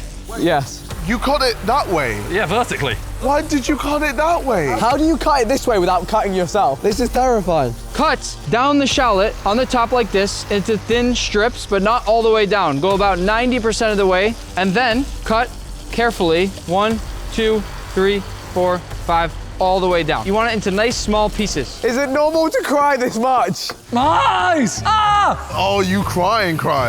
Ah! At this point with your beef, go ahead and turn it on all sides. Make sure you've cooked every part of it. I can't see. Everyone's shallots and garlic should be chopped now, okay? Oh no, my eyes are starting to go now. Take half the shallots and half the garlic and set it off to the side for later. The rest of it you can mix together on the cutting board, and then take your beef, move that right back onto the rack on your cutting board, turn off the heat, grab the mustard. I've got the mustard. Take your pastry brush, paint the whole piece of meat with mustard. Do it quick. You want it to soak right into the beef. I'm painting my steak. Wow. This is art, and I'm crying because it's so beautiful, not because I cut shallots. What happens right now is as the beef cools down, the mustard soaks a little bit into the beef, and you'll get amazing flavor later in this Wellington. Hey, turn off your pan. Toby. Yeah. You want to set the fire alarms off? A little bit. Now, turn the heat back on to about medium, and then in we go with our shallots and garlic. This is gonna make me cry again, isn't it? Mine's got a little bit of skin. I'm sure that's fine. Grab your wooden spoon. Mix these all up. We're going for getting them nice and translucent. It's okay if you get a bit of golden brown in there, but make sure they don't get too overcooked and especially not burnt or your Wellington's gonna taste bitter. Turn your heat down to low. Grab your food processor. Josh, stop distracting me! Sorry. Be careful. Open it up. What am I spinning? JJ, help me. You gotta like spin the top. Is that broken? Yep. Okay, yep. Okay. You're gonna have to ask one of your friends to borrow theirs, so. Friends? You can use mine. Thanks. Grab your mushrooms. Put them into the food processor. Put in as many as you can fit of different kinds, okay? JJ, we can just share this. Yes, I'll be our hype man. Okay. Spin that mushroom. Dun, dun, dun, dun. Okay. Spin it, baby, spin it. Nice. Okay, that's not done though. Pulse up your mushrooms, toss it into the pan. You want some mushrooms? No. Why? Well, because I hate mushrooms. So do I. Oh, so then why are you putting it on? Because he told us to. Fine, maybe give me a little bit then. Yeah, just have a bit, Quick. No, but you gave me so many. What we're making now is called our duxelle. It's kind of this mushroom paste that you use to wrap the whole Wellington. This is a very important part of the process because it contains a lot of the flavor that's gonna be in the final dish. Stir that around a little bit, add a little splash of beef stock. Season this up with salt and pepper, and grab your aromatics. Those are bay leaves and thyme, and drop those over the top to get that flavor, okay? Everybody good? No, not at all. You're moving so fast. I've got a giant mushroom in there I'm trying to get rid of. That's not what you're supposed to be throwing in. You didn't pay attention. Not the long stuff. Wait, what? Just those leaves. Bro, they all look the same. To be totally clear, this does not look the same as this. Thyme, chives. Ah, mate. Pan should now be on high, okay? It should start to smell really, really good. This is when we're cooking, okay? Mine smells burnt. I'm currently looking at how much is in each pan. He has a whole forest worth of mushrooms.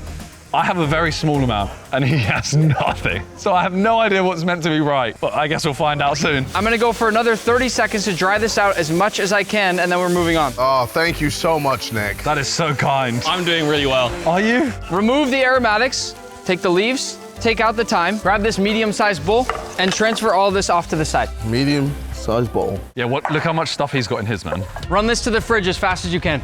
Run it to the fridge. Run. Where's the fridge? Grab that piece of puff pastry and put that down on your cutting board. And then you're gonna grab this. This is a lattice cutter. This thing right here. Where was that? Hit this with some flour. Have a little fun with the flour. You could be a little theatrical. Yo, why you got so much? I don't know. No, this piece, that piece. What they all look the same? Ah! And now we cut. From one end to the other, you gotta go hard into the cutting board and all the way through. This is a little bit difficult. You almost wanna rock back and forth at the start, and then you wanna push it all the way across. Make sure you have plenty of flour. I'm waiting to see what he makes first before I do this. Don't know if waiting's the best idea. Yeah, then you're stuck behind. Nah, I think this is worth it, because I don't know what he's trying to make. Should it be sticking to it? No, if it's sticking to it, grab your scissors if you want, and you can use something to make sure that the end comes out, because that's all you need to get out, and then the rest will go. This is a very difficult step, so you have to be very delicate with it. Very delicate. Oh my. Oh, no, I fully messed up. Oh, no. I think I've got it. I think I did it. It's very, very difficult. It's one of the hardest parts of what we're doing today. Mine is done. You go ahead and take your knife and run it through some of those pieces to make sure everything is perfect. You can trace down the lines, make sure everything's cut. We're saying cut all the way through. Cut all the way through all those lines. Look at this, I'll show you mine. See? What? Ah! Magic. Mine looks nothing like that. Can anybody get this? I've got to do it manually. If I lift this, I feel like it's gonna fall apart. Oh man, this is a mess. How does yours not fall apart when you hold it? If I put it up, it's gonna fall apart. Mine's falling apart. Will you accept this? It's falling apart. Guys, I did it. Now, grab the other dough that's under your cutting board, roll that out. Make sure there's plenty of flour. You don't want this to stick. Be very, very delicate with the whole thing. Move you over. Plenty of flour. Do not want it to stick, but be delicate with it too. Yep.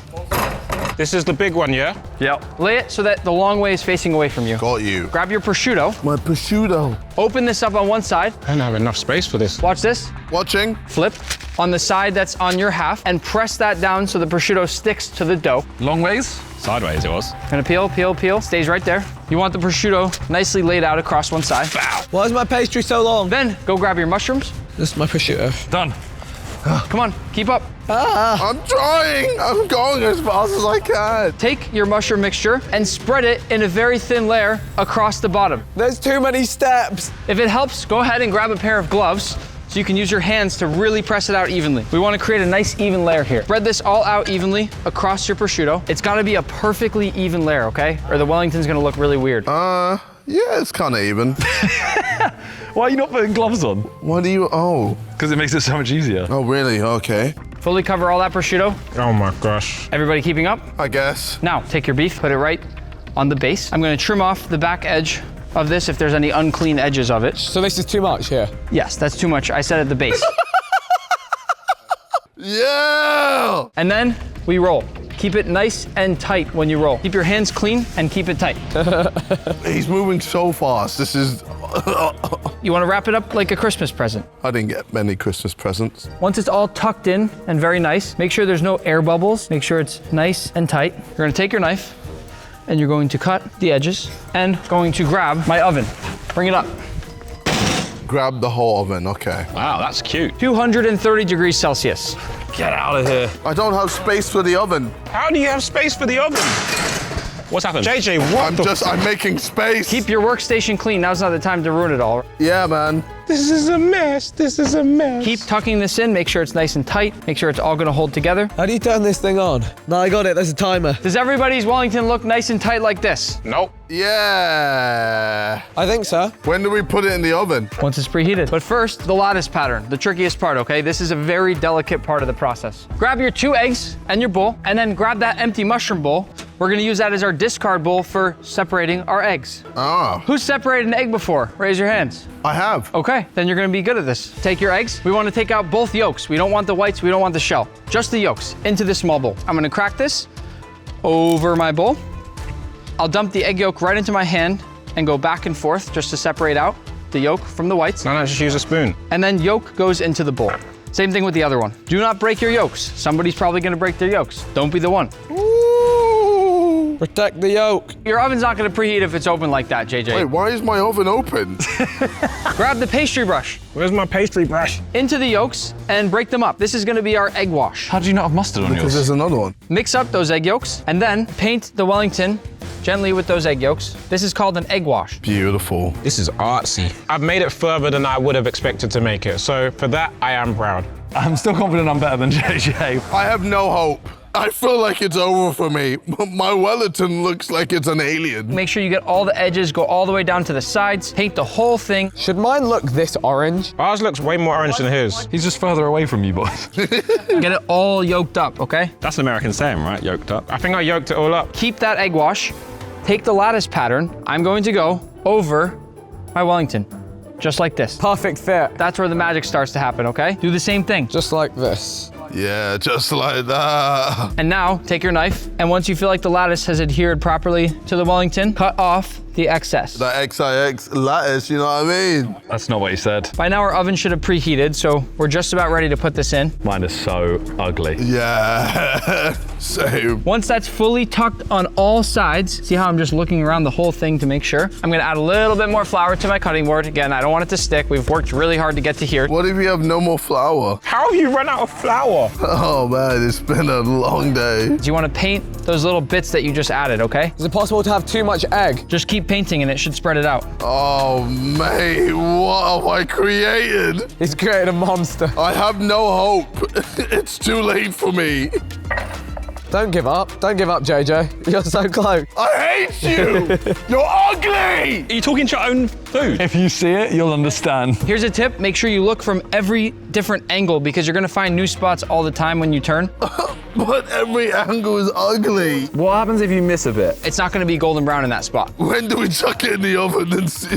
I want to see what's gonna happen with this. It might come out nice, JJ. No, yours is gonna come out alive, bro. If you have any little pools of egg, try to get those out. I have lots of pools. Get rid of the pools. What are you doing? Trying to get ahead of the game. I didn't even say to do that. Nah, but I know what's next. He's decided he is the leader. It should look something like this, okay? Yep. It's time to go in the oven. Oh no. Grab your tray, use your knife, clean the knife off, but keep the blade facing away from you when you clean it. Do not cut your fingers. I'm gonna use some flour on my knife so that doesn't get stuck under it. Give me my flour back. There's none left. Yeah, because I used it. Scoop underneath your Wellington and then pick it up and transfer it over to your tray. What tray are we supposed to get there? Look. Wait, how did you do that? Oh, did he do it? I wasn't I watching. was flouring my knife. Next thing I know, he's put his thing on the board.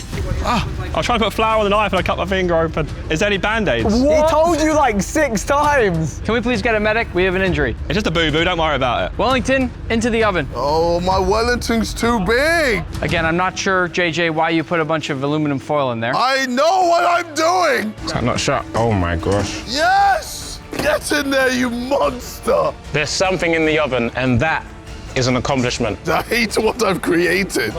It's not even gonna be edible. It's leaning a little bit, but you know what it does?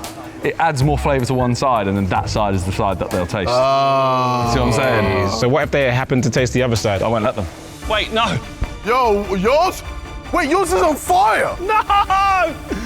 It caught the top of the thingy. So it goes in the bottom of the oven. Was that instruction? Back to the stovetop, medium heat. Why are we back on the stovetop? We're making our sauce.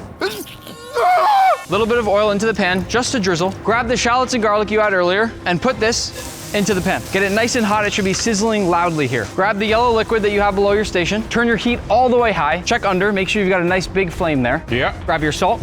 Once again, season. Where's my Nick salt gone? And this is a part now where you're gonna need to watch carefully. Take this yellow liquid. Yeah. Oh! Flambe.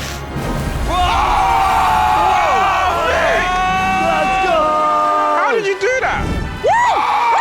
Let's go! I wanted mine to do that.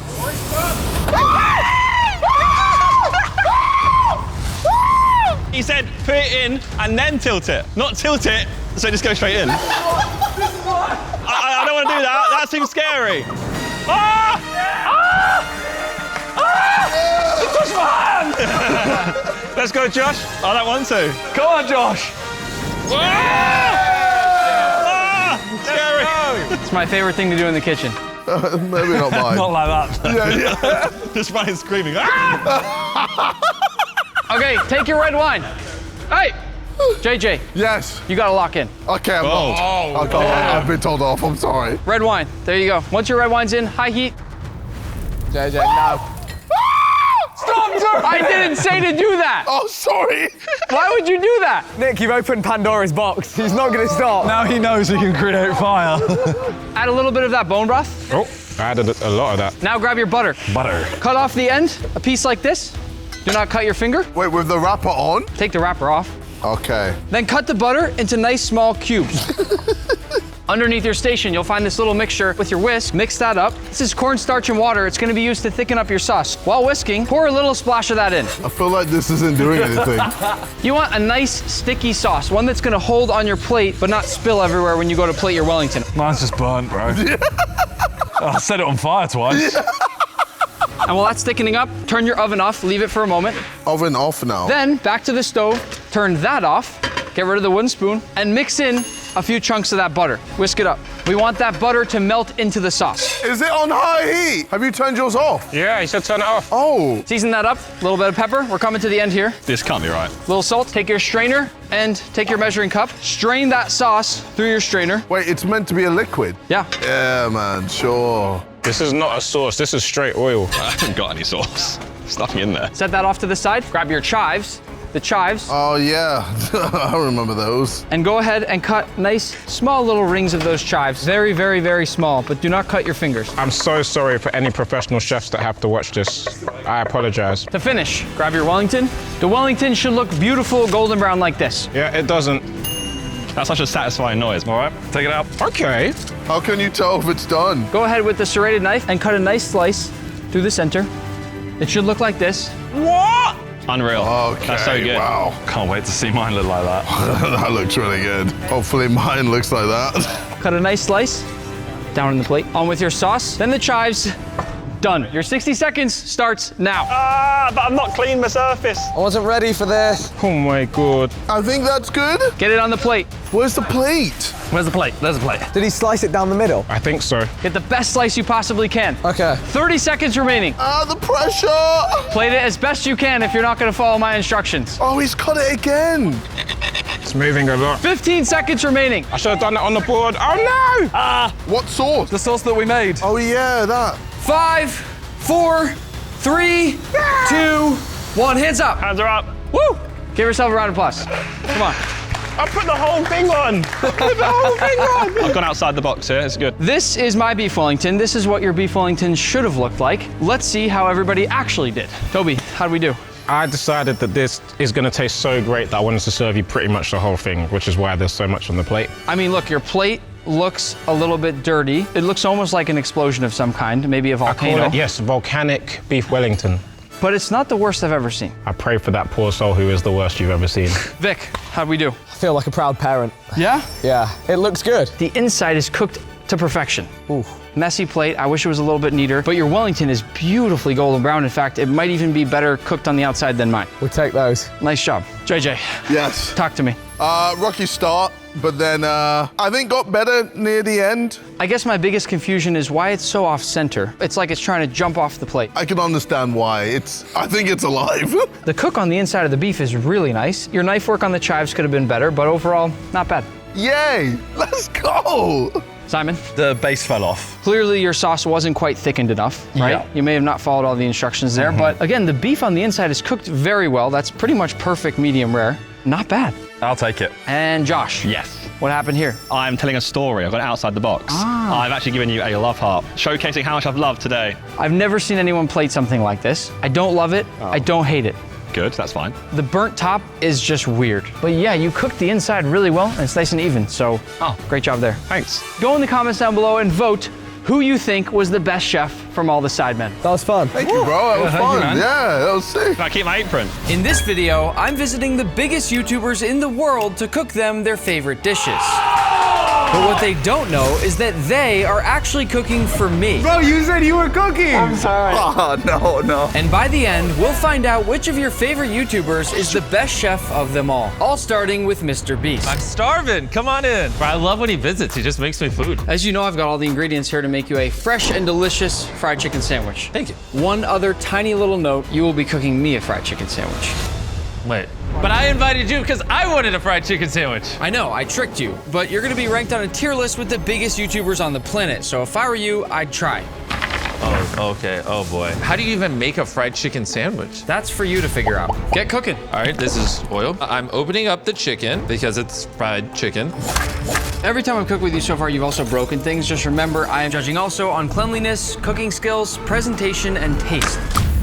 Did you just hit yourself with chicken? Well, it flew off. That was weird. I assume the way you get the crispy coating is flour. Are you gonna season it, or are you just gonna go just flour? Well, we'll season it after we fry it.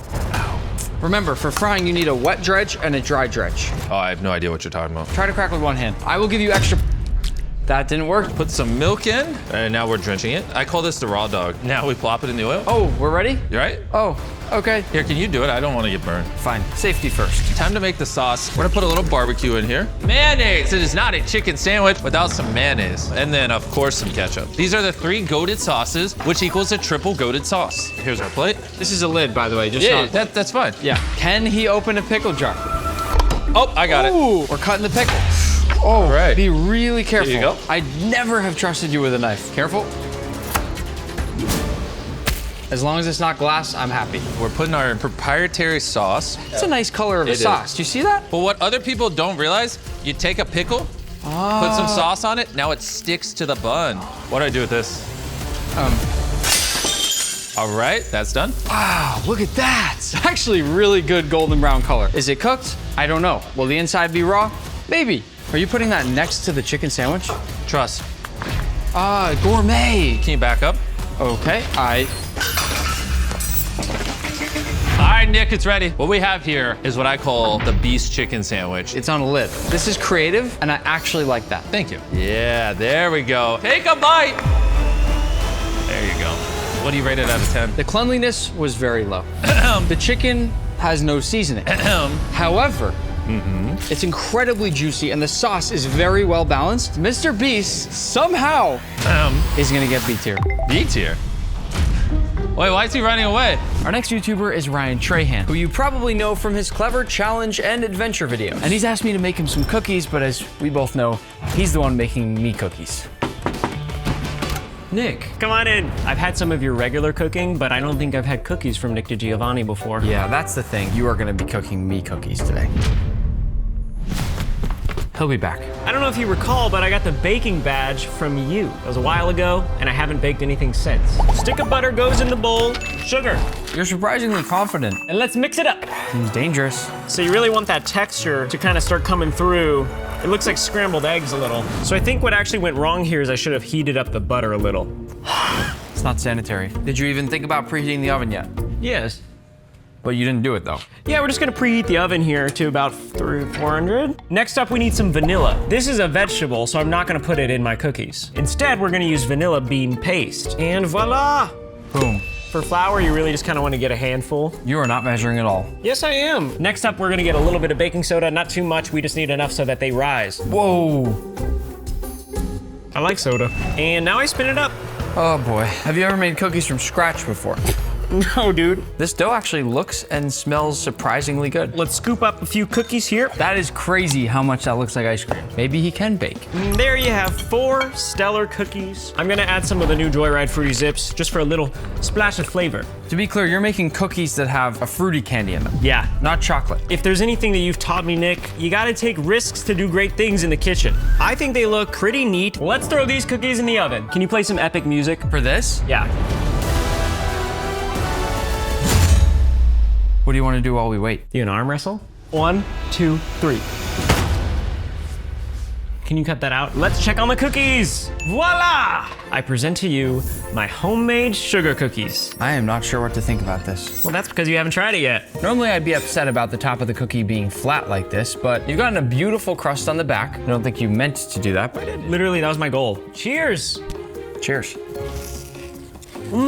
Just got a hint of blue raspberry. Here are the pros. The candy works really well with the cookie. They melted down really well, so they're soft, slightly warm, and they give a nice fun texture to the cookie. Visually, I love the look. The colors are nice. Even though you didn't measure, shockingly, the ratios are just about spot on. But that brings me to the cons. Oh. You put way too much baking soda in here. Oh, did I? It gives a really kind of weird, chalky mouthfeel. Your tongue starts to kind of feel a little bit weird. Yeah. There's also no salt. Because of the lack of salt, is very one-dimensional. Given some of the fatal errors you made, I'm gonna put Ryan Trahan at C tier. Respectfully, Nick, you gotta go.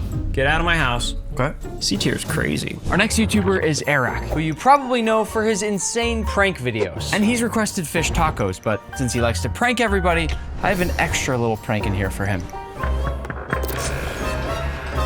You're here. Welcome to my kitchen. I've never used this actually in my entire life, I'm gonna be honest with you. Maybe you can teach me how to cook tacos, but also how to use my everything. Why tacos? My absolute favorite fast food place, a lot of people know, is Taco Bell. I just assumed, since you're like the chef guy, you're gonna make that but better, right? You're almost right. Unfortunately, I'm pranking you. You're cooking for me, and I'm gonna give you a grade. It's not a very good prank. Since you requested fish tacos. Oh, I can already smell it. Oh, what the freak? Ew, dude. I can't do this. Good luck. No. Oh my gosh. Okay, here we go. So we're just gonna cut the head off. Oh! Not good. Trust me, this is the way this is supposed to go. Oh, watch your fingers. Okay. This isn't bad. Look, you're getting a fillet. Guys, let me know how I did on my first fillet of all time. I think it's probably an A. Now you gotta get all the meat off. Is this enough fish for tacos, you think?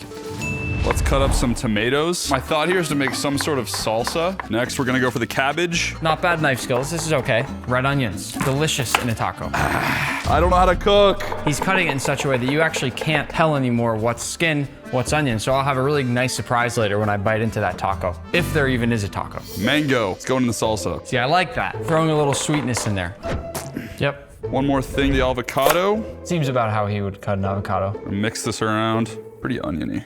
Just kidding, it's perfect. Now I'm going to cook the fish. Is that a question? There's like some like hard barbs in here. Is that chill vibes? That's the bones of the fish. Is it fun? You're not gonna judge this based off of my cooking skills though. It's off of taste, right? Eric, I'm serious. This is not good. Osmo Coastal Catch. I picked this up myself. I actually love this stuff. I'm not even gonna lie. A little salt. I have absolutely no idea how to use one knob on this. All right, see if he knows how to turn the stove on. Which one? What are you doing? How else would I possibly do this? Olive oil. Listen for the sizzle. Good. I'm gonna try to earn some points back here. Check this out. Here we go.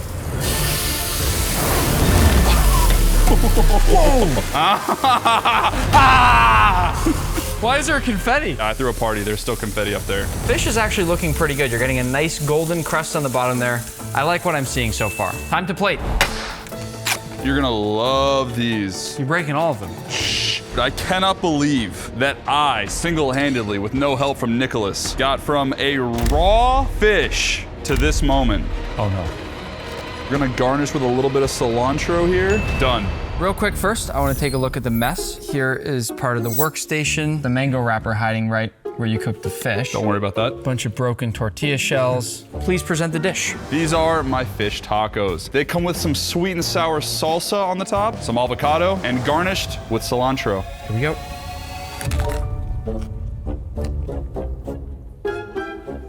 I'll be right back. No, come on. No way. Try one. Oh. He just spit it out. In the taco, I had one fish scale, a couple pieces of onion skin. I don't know if anyone noticed, but he didn't wash his hands before we started cooking. So for that, as much as it pains me to do this, give me a good grade. Give me a good grade. Because I really do love this guy. Eric is going straight to F tier. Oh, God. Oh, this is the worst day of my life. Our next YouTubers are the Stokes twins. They're known for their fun viral challenges, and they also happen to love food, so I'm sure they're gonna love this pizza. Welcome to the kitchen. Okay. I can see you guys don't probably cook all that much. No. DoorDash. They just said that at the exact same time. Is that a twin thing? It is. That was cool. Yeah, we like the same food, but he just likes more of it.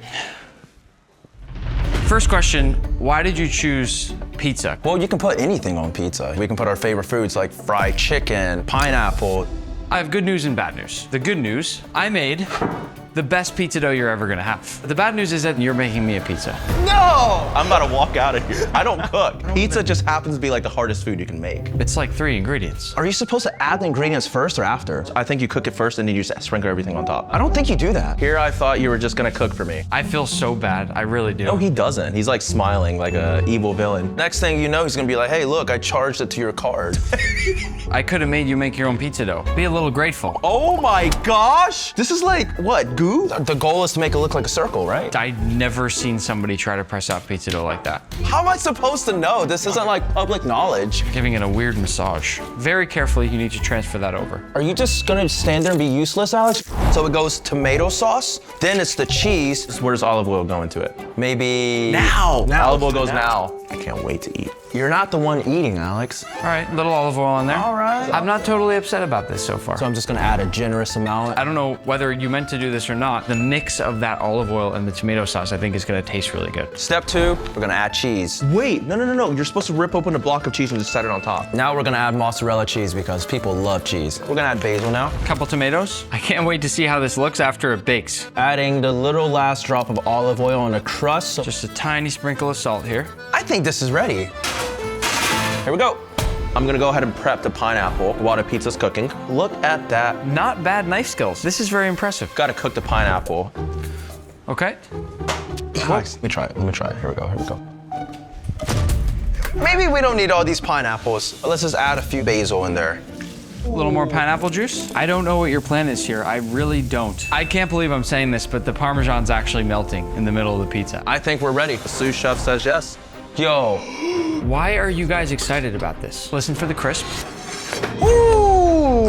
What was that? I want to eat it so bad. Now for the best part, pineapple. Ooh, look at that. And one more piece of basil in the middle. What we have prepared before you today is a margherita pizza with a block of cheese in the middle, tomatoes, basil, and to top it all off, some sweet pineapple. Oh my gosh. Yo, look at that. Do I really have to eat this? Wow, the taste does not match the visual. It's delicious. The crust, you can hear, very crispy. Wow. Perfect. Pineapple, big no-no. Why? The Parmesan cheese in the middle is too much Parmesan cheese. I'm a little surprised to say this, but the Stokes twins have earned themselves B tier. I'll take it. Without the pineapple, I could have seen an A. Who said pineapple? Why'd you bring pineapple?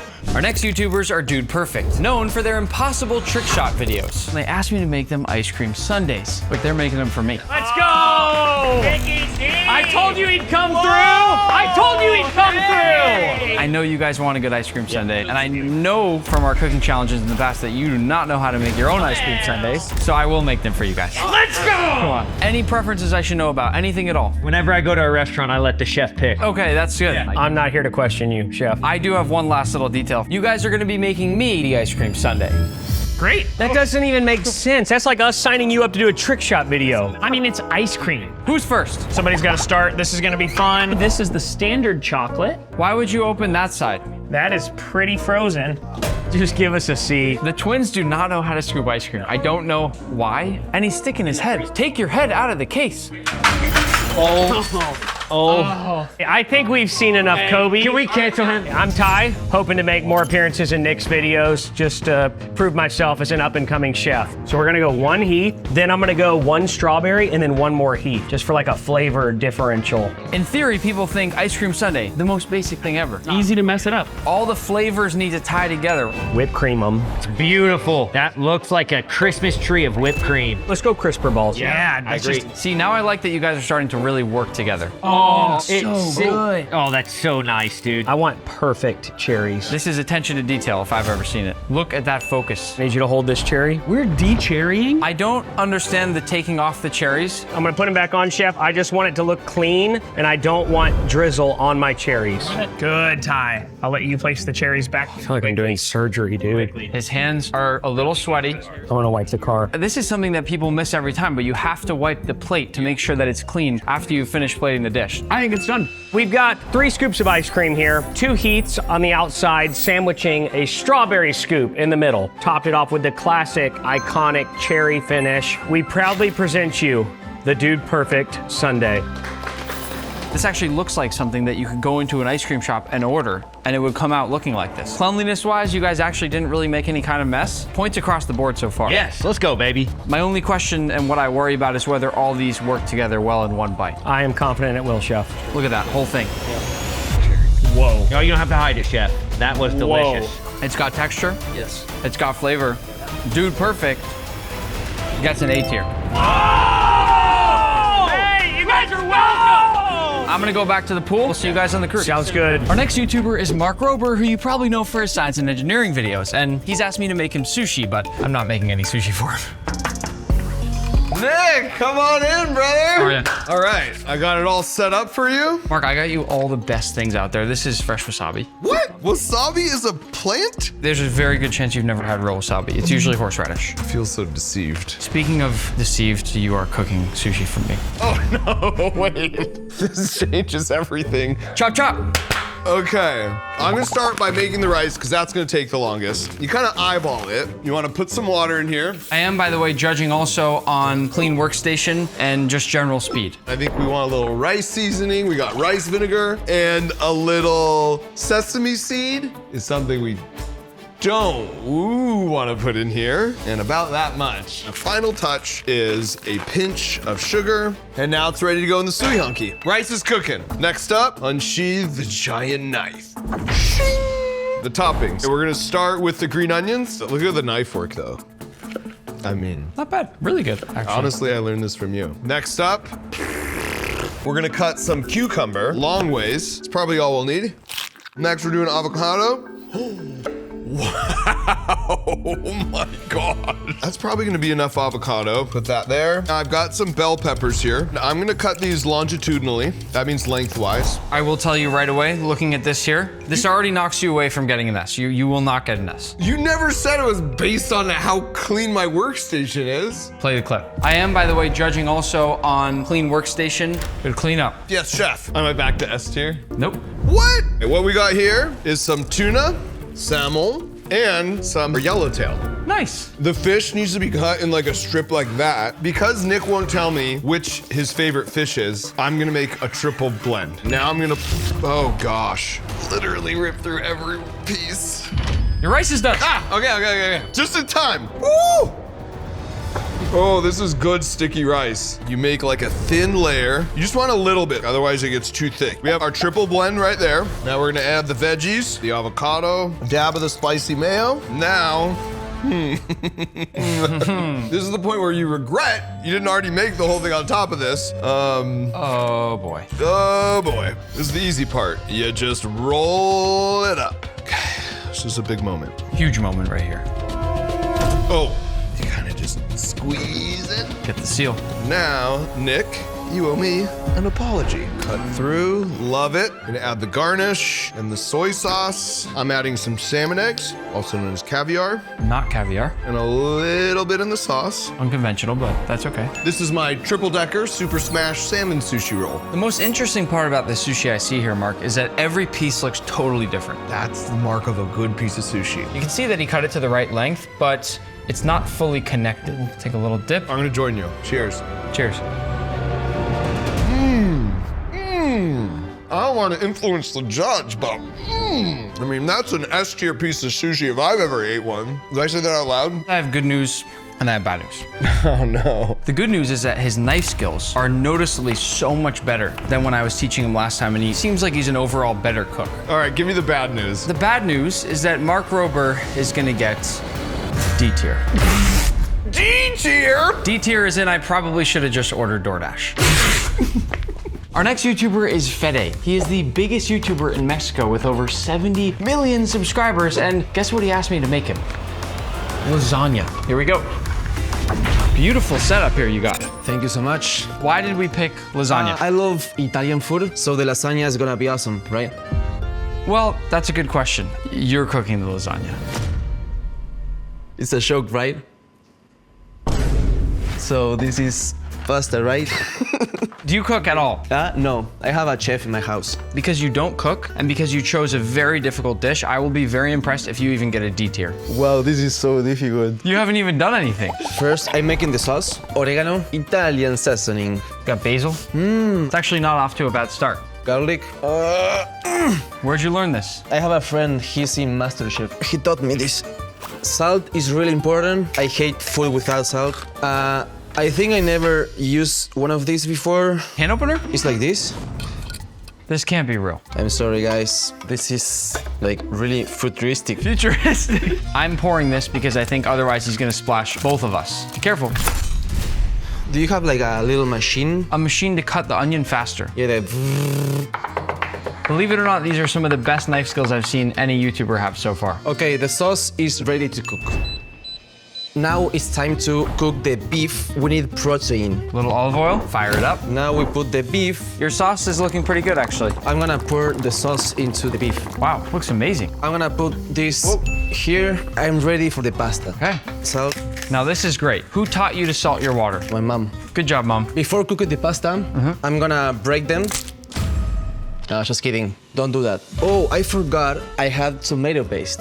This is like toothbrush, so the sauce get more like thickness. I'm gonna taste it. It's missing something, but I'm not gonna tell you what. Salt, more salt. The water is ready. Now it's time to put the pasta. Do you wanna play football while we wait? You have foosball? Uruguay versus USA. Oh, what a block. Ooh. I won. I think the pasta is burning. Get in there. The pasta is ready. And how did you learn how to layer lasagna? There is a very specific layering order in lasagna. I watched it on TikTok. Butter, so it doesn't get stuck the first layer. Now we need the sauce. This is the first time it's looking a lot like lasagna. This is good. Mozzarella, Parmesan cheese, ricotta cheese. Building flavor with different types of cheese. Mozzarella is mild, so it gives you that gooey, stretchy cheese. Ricotta is really creamy and milky, so it's gonna melt down into the lasagna and give you that beautiful, creamy texture. And then the Parmesan cheese is salty and much more umami, so it's gonna give you all that flavor. Who doesn't like cheese? It's the last layer. Here we go. It's time to put the lasagna in the oven. Too easy. Now we wait. The lasagna is ready. Wow, you hear the sizzle? That is a surprisingly good looking lasagna. These crispy spots here on lasagna are the best. Also, look at those layers on the side. A little bit difficult to cut. Wow, it looks really, really good. This is a 3-layer Italian lasagna. Let's see. It's actually delicious. You're not joking, right? No. I made this? Can't believe I'm gonna say this, especially because you seem to have absolutely no idea how to cook. Fede, you're getting A tier. Really? Really. Thank you so much. Our next YouTuber is KSI, who asked for special fried rice. Nick, come on in. So this is the kitchen, huh? Yes, welcome. Came prepared, obviously. You're making me special fried rice. You're making it for me. Huh? You are cooking for me, and I'm gonna judge and rate you. No, you came here to cook. You came here to cook for me, brother. I came to London for you to cook for me. How do I turn this on? Oh my, no, my life flashed. Okay, I'm just pouring sesame oil into the bowl. The pan? And then we just add a little bit of rice. No eggs. We crack it open and just chuck it in. I'm not helping. Yep. Why are you cracking them from so high up? Just so it has that flavor. The eggs actually look pretty good. Not a bad start. Okay. Chuck it in. I'm not gonna tell you. Yep. Meat's already going in, okay. Prawns? Ooh. I mean, these are already cut up. Yeah, that's easy. Alrighty, I've never seen anyone do this order, but that's okay. Is this bacon? Maybe a bit more bacon. Okay. Maybe don't forget to season. Let me add a bit of this Nick salt. Better than... Did I put that in your eye? I'm sorry. Oh, yeah. Oh, okay. Oh. Whoa, I'm feeling myself. I'm cooking up a storm here. What is this? Soy sauce. Soy sauce. Yes. Oh, that's a lot of soy sauce. Nah, it's fine. Oh, it smells delightful. Rice time. Look at that. Yeah. Do I look like a natural?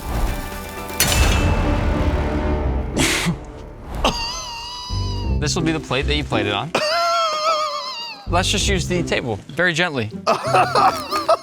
I'm gonna guess you don't want actual, real vegetables, right? Nah. Oh, she's smelling good. Yeah! Oh, Nick, you ain't ready with this. Oh, this looks so good.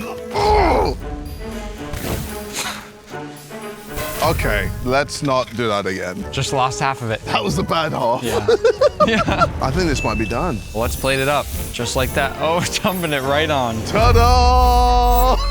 Nick, dinner is served. Visually, I actually like the plate. Yeah, it's different. Why are you talking like that? I don't know. I could smell. Oh, something is off for sure. Delightful. Is that sure right? The best word to describe the dish is confusing. I'm not sure how to feel. I think that's good. Some bites are good. Some bites are horrible. But yet, it's not the worst fried rice I've ever had. That sounds like a success. I think KSI deserves C tier. Yes! It's not a fail. Pleasure doing business with you. Our next YouTuber is ZHC. You've probably seen him for these crazy art videos. And he thinks I'm making him carbonara, but as you all know, he's gonna make it himself. Hey! Hey, Nick. Good to see you. Good to see you too. Welcome to the kitchen. The kitchen. Beautiful Yeah. kitchen. As you may or may not know with carbonara, there's only a couple ingredients. One more little twist, you're gonna be cooking for me. Wait, I thought you were cooking for me. Surprise. Oh my goodness. The only thing I've cooked in like the last 5 years was maybe ramen. Can I get some help from my wife? She's allowed to be in here the whole time with us and can tell you everything, but you have to actually physically do it. Okay. Michelle, come on. I'm so Michelle, excited. come in. Have you made carbonara? Not like this. I'm stepping back. Zach, go get the pot. Okay, I see 3 pots. You prefer tap water or like bottled water? Just use the tap water. Wait, I should probably wash my hands. Zachary, grab paper towel. What? I don't where? Oh my gosh, this is your house. Just grab the salt. You gotta salt it to taste like the ocean. Taste it. Now boil it. Oh, nice, good job. So the next step is to crisp up the guanciale. Oh my goodness, this looks terrifying. Go grab a pan. Are you gonna show me how to use this or something? Okay. Why are you wearing the mittens? So my fingers don't get burned. How many times do you think he's cooked in his life? Well, in the last 5 years, probably once. The oil's popping. I actually like how sanitary he's being. I'm very comfortable knowing that whatever I'm about to eat is gonna at least be nice and clean. Grab 2 eggs, crack in half. Use the eggshells to kind of... Oh, there goes an egg. Okay, you know next what? one. Try again. I got it. Done. Good job! This must be really fun for you, huh? So much fun. Grate the cheese. Estimate like half a cup. Michelle even knows some measurements here. The question is it actually going to work? More cheese, more cheese. That looks like a big mountain of cheese. Now time to clean up the counter. You might be the cleanest cook I've ever met. Excuse me. And very polite. Thank you, sir. Golden brown? Golden brown. How do you do this all the time? That's good, that's good. All right, get the pasta. Pasta. All right, here we go. Big moment. Might want to stand back. Okay. The pasta is in a big clump right now. You're gonna break it apart? Yes. Grab a strainer. That's not big enough. Bigger? Yep, there it Extend. is. Yeah. Whoever invented that needs a raise. Whisk this. Okay, I see Gordon Ramsay go like that. Michelle, I'm really, really impressed. What about me? Okay, now grab some pasta water. You're gonna strain the pasta. Wait, one thing at a time. I'm trying not to get burned. Just don't drop it. You're bare feet right now. Not wearing any shoes or anything. Good job. You're done. Open your eyes. Open your eyes. You're done. That was so scary. Put this in there. No, put this in there. Oh, careful, your hand. I almost have burned you. This is no big deal. It's okay. Pour a little bit of pasta water as you're whisking that. Do you like my carbonara eggy? Is this hot? No. Grab it! They say half the taste is in the look, so we gotta present it like a Okay. Michelin star dish. This is where your artistry is coming into play, huh? I've watched enough of your videos to know that we need some cheese over the top, black pepper, top it off with an egg. This is my gorgeous pasta carbonara. I would say already visually it's a 9 out of 10. Oh! I'm gonna break the yolk. Oh, that looks amazing. And this is the moment of truth right here. It's really good. I'm not normally going in for second bites in this video either, as you can imagine. I think I'm putting ZHC in S tier. You're so good! I would like to thank my mom and my dad, my beautiful wife, for showing me how to cook carbonara. Carbonara. Maybe I should put it to an A tier. No.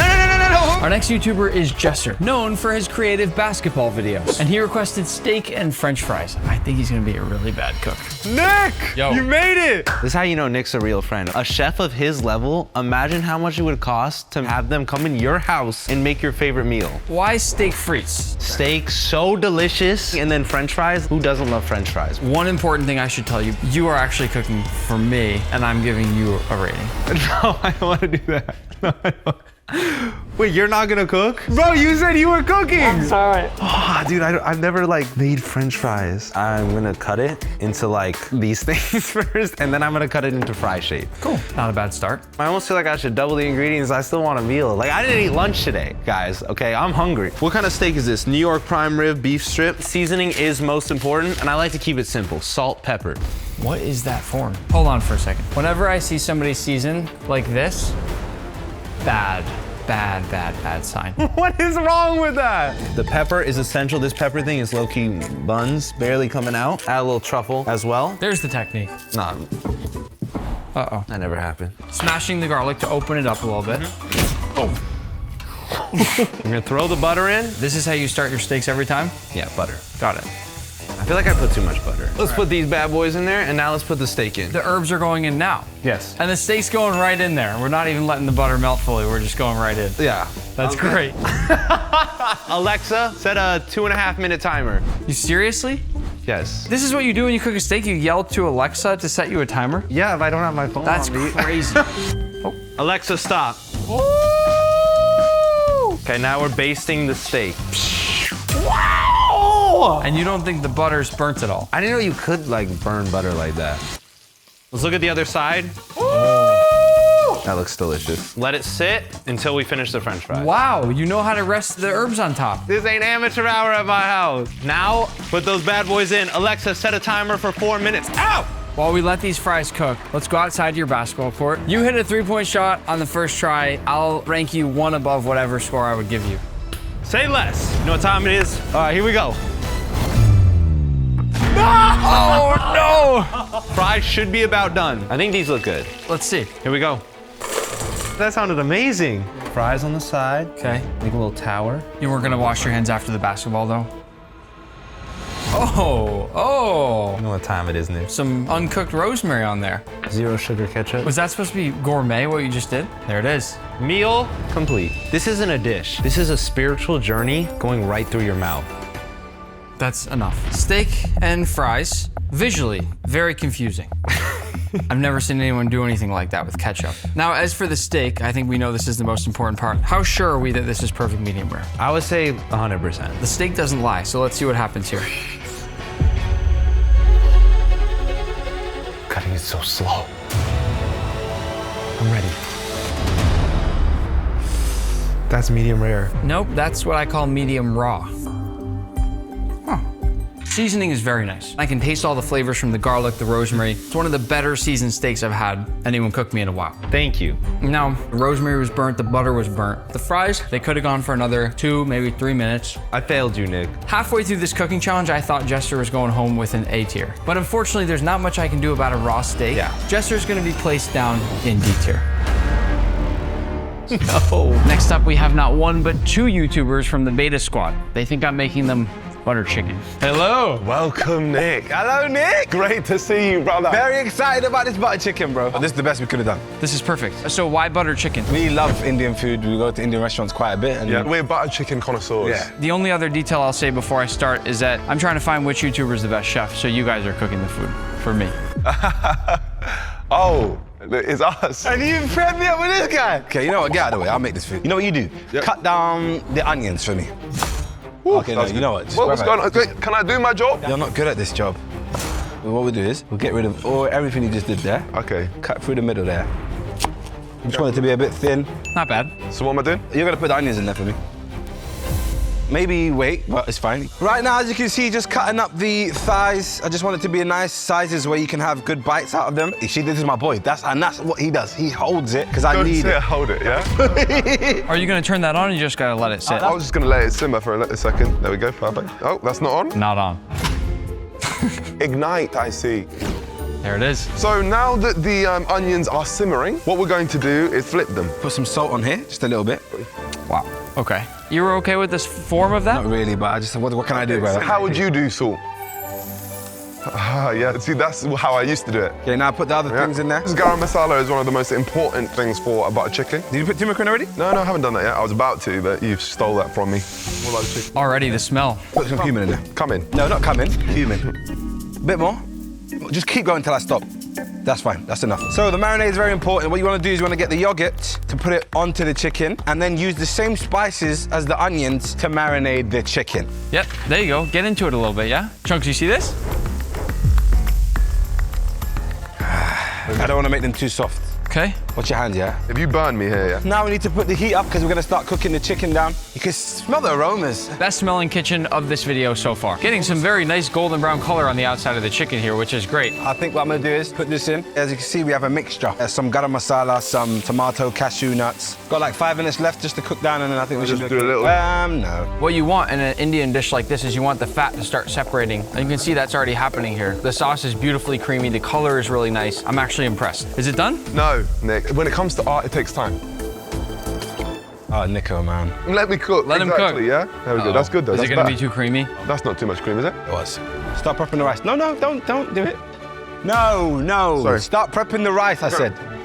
Oh my gosh. What are you doing? Oh, whoops. That's too much rice. Presentation is key. Make sure you don't get it on the table. Now, wait, Nick, wait.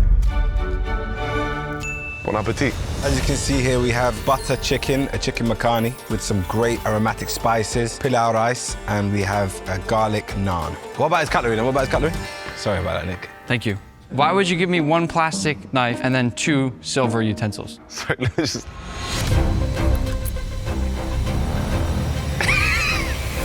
It's very good.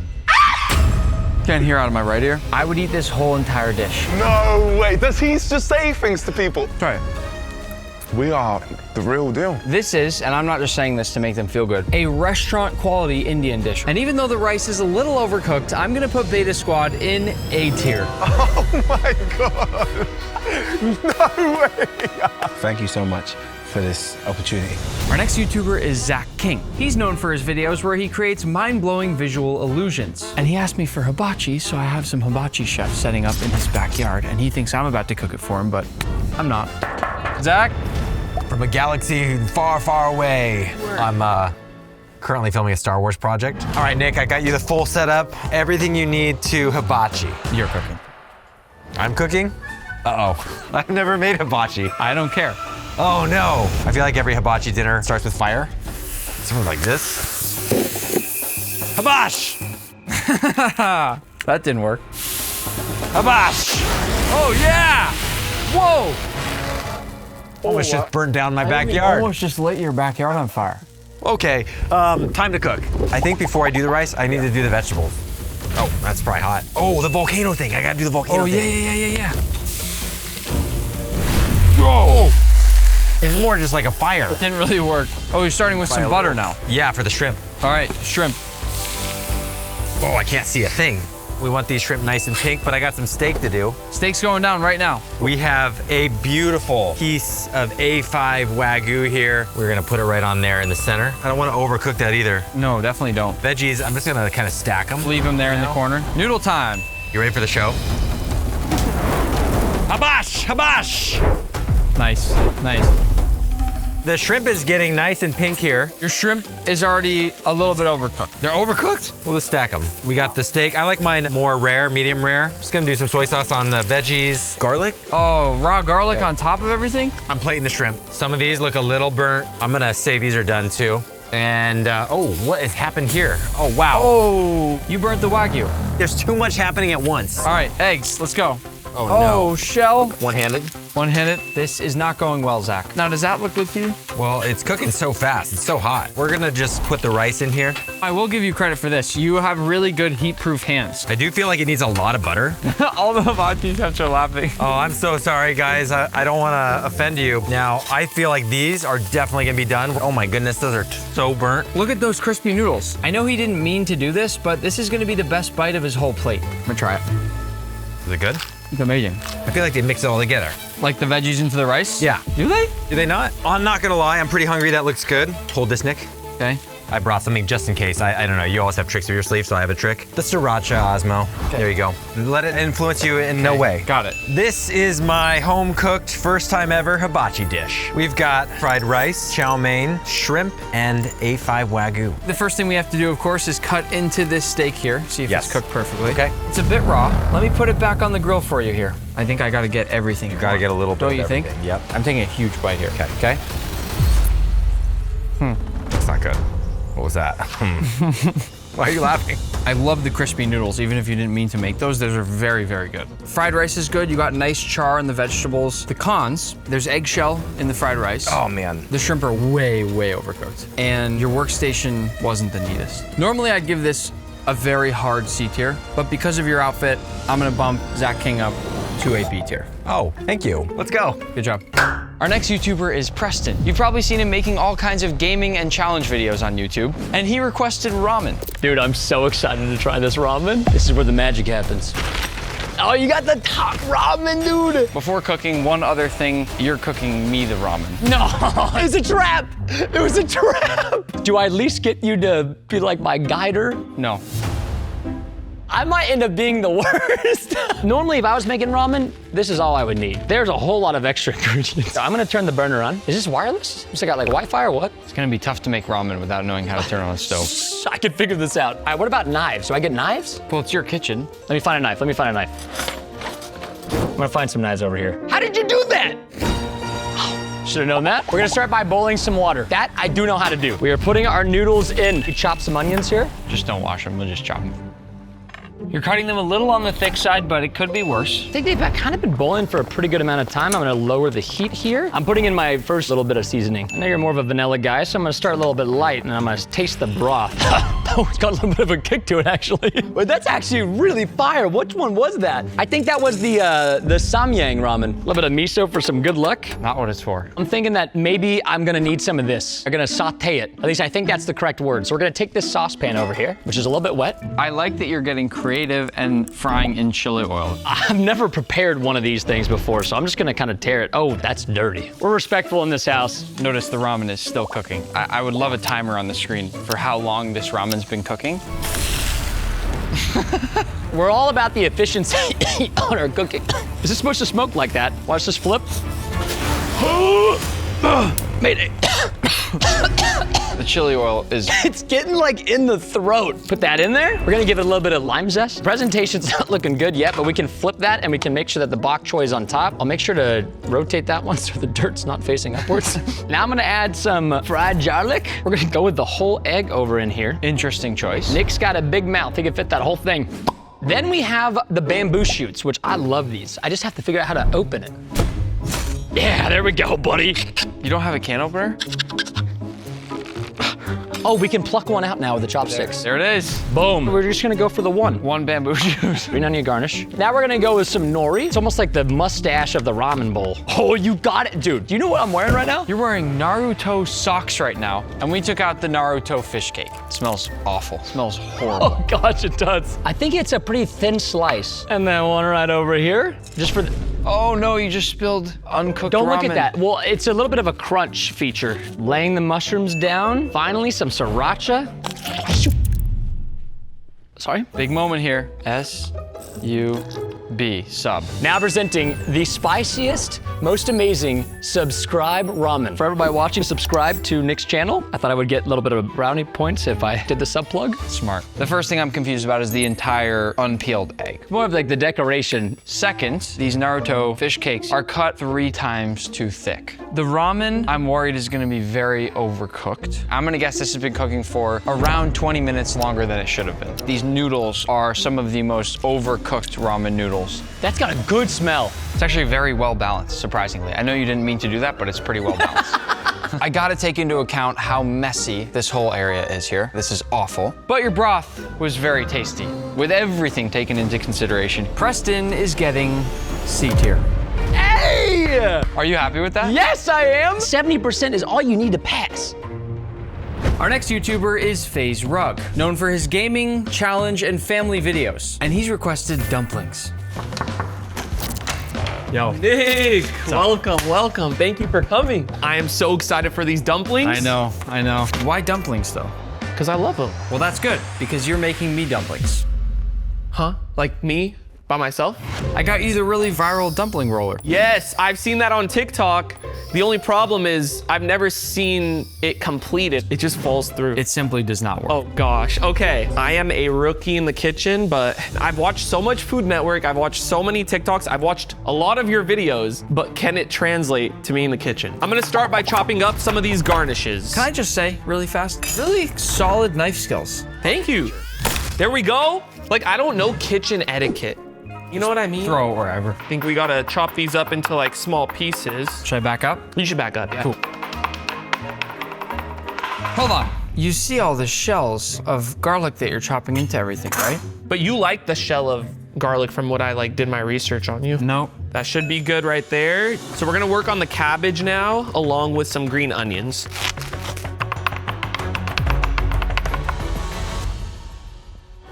In we go. Watch the fingers. Gentle. You're gonna bruise the onions if you cut them like that. You can bruise onions? And you didn't wash them, right, or anything? I thought they came washed. Throw it in the bowl. Next is the pork.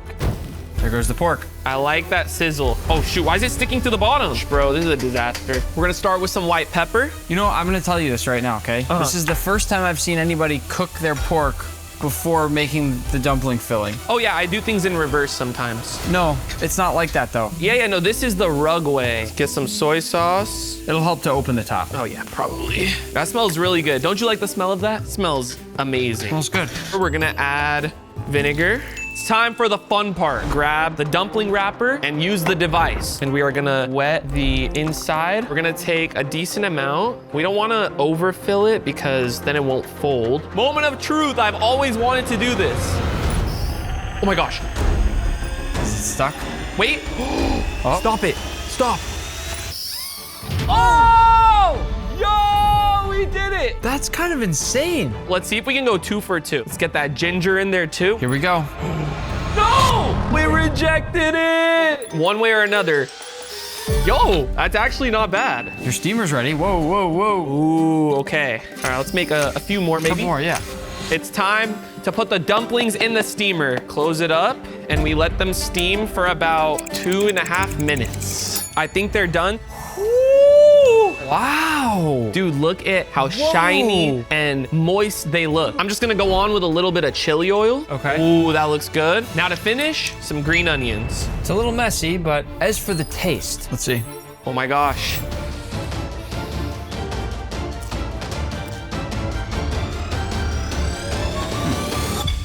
It's delicious. Really? Yeah. Oh my gosh. I was very nervous that you cooked this pork here, but it's good. You developed some extra caramelization, extra flavor in the pork that I've never tasted in a dumpling before, which I love. The flavor though is a lot better than these visuals. I don't understand why you rushed the plating. Taking all of that into consideration, I'm going to give Faye's rug B tier. Oh my gosh. Yes. Our next YouTuber is MKBHD, the biggest and best tech reviewer on the internet. And I am making an In-N-Out burger. Hey, what's up, Nick? How's it going? I'm good. Why did you ask me to make you an In-N-Out burger? We don't have them on the East Coast, so every time I go to California, I get In-N-Out. But I'm not in California. Exactly. You don't have to be in California because I can make it anywhere. How close do you think this will be to the actual In-N-Out burger? What makes that question tough to answer for me is the fact that you're making me the In-N-Out burger. Oh. Everybody on your team seems really amused about that. You love In-N-Out. You love it. You can do it. Get cooking. So I don't get instructions? Do you need instructions for a burger? Well, there's a lot more than a burger here. Let's make a whole bunch of sauce. We're starting with a base of mayo. If you can't figure out how to squirt mayo out of a thing, we have bigger problems. Already, I'm impressed that you knew that the base of the sauce will be mayonnaise. But then I'm gonna ruin it with no idea how to do the rest of the ratios. I'm gonna go by color. Start with a little bit of mustard and see what that does to the color. You're going for that orange In-N-Out color. Exactly. This is already mostly yellow, so I think we need more red. Oh, we're getting somewhere. Can I get a spoon, sous chef? Appreciate you, dog. Do you cook ever? I cook. I don't chef. I follow instructions. I have cut part of my finger off with a knife before. Just letting you know. I don't know why that would be helpful for me. I don't think I've ever seen anybody cut a lemon down the middle like that. How else do you cut a lemon? It's not far off. I'm starting to get optimistic here. See if you can figure out a pepper grinder. Oh, it's a grinder. I didn't realize. I'm glad you said that. I'm really happy with where we are with the sauce. I'm gonna cut some tomato slices. You're cooking with really great precision so far. How I edit videos, man. Let's get some lettuce. The technique you're using when you hold stuff is bad. The result of it is good. Hey, so do you want your onion like raw, like just the rings, or do you want like chopped caramelized? Let's go caramelized. I was hoping you wouldn't ask that. Okay. Watch your finger. Oh. Yep. Every time he's close to the finger. Check out the dice. That's very impressive. Why are you crying? Oh, because I don't cut onions very often. Let's turn this on. All right, let's start with a third stick of butter and just start to melt this down. I think you're a better cook than you're letting on. There's just no way that you just know how to do all this. Little salt. Finally, someone's using enough salt. This is going weirdly very well.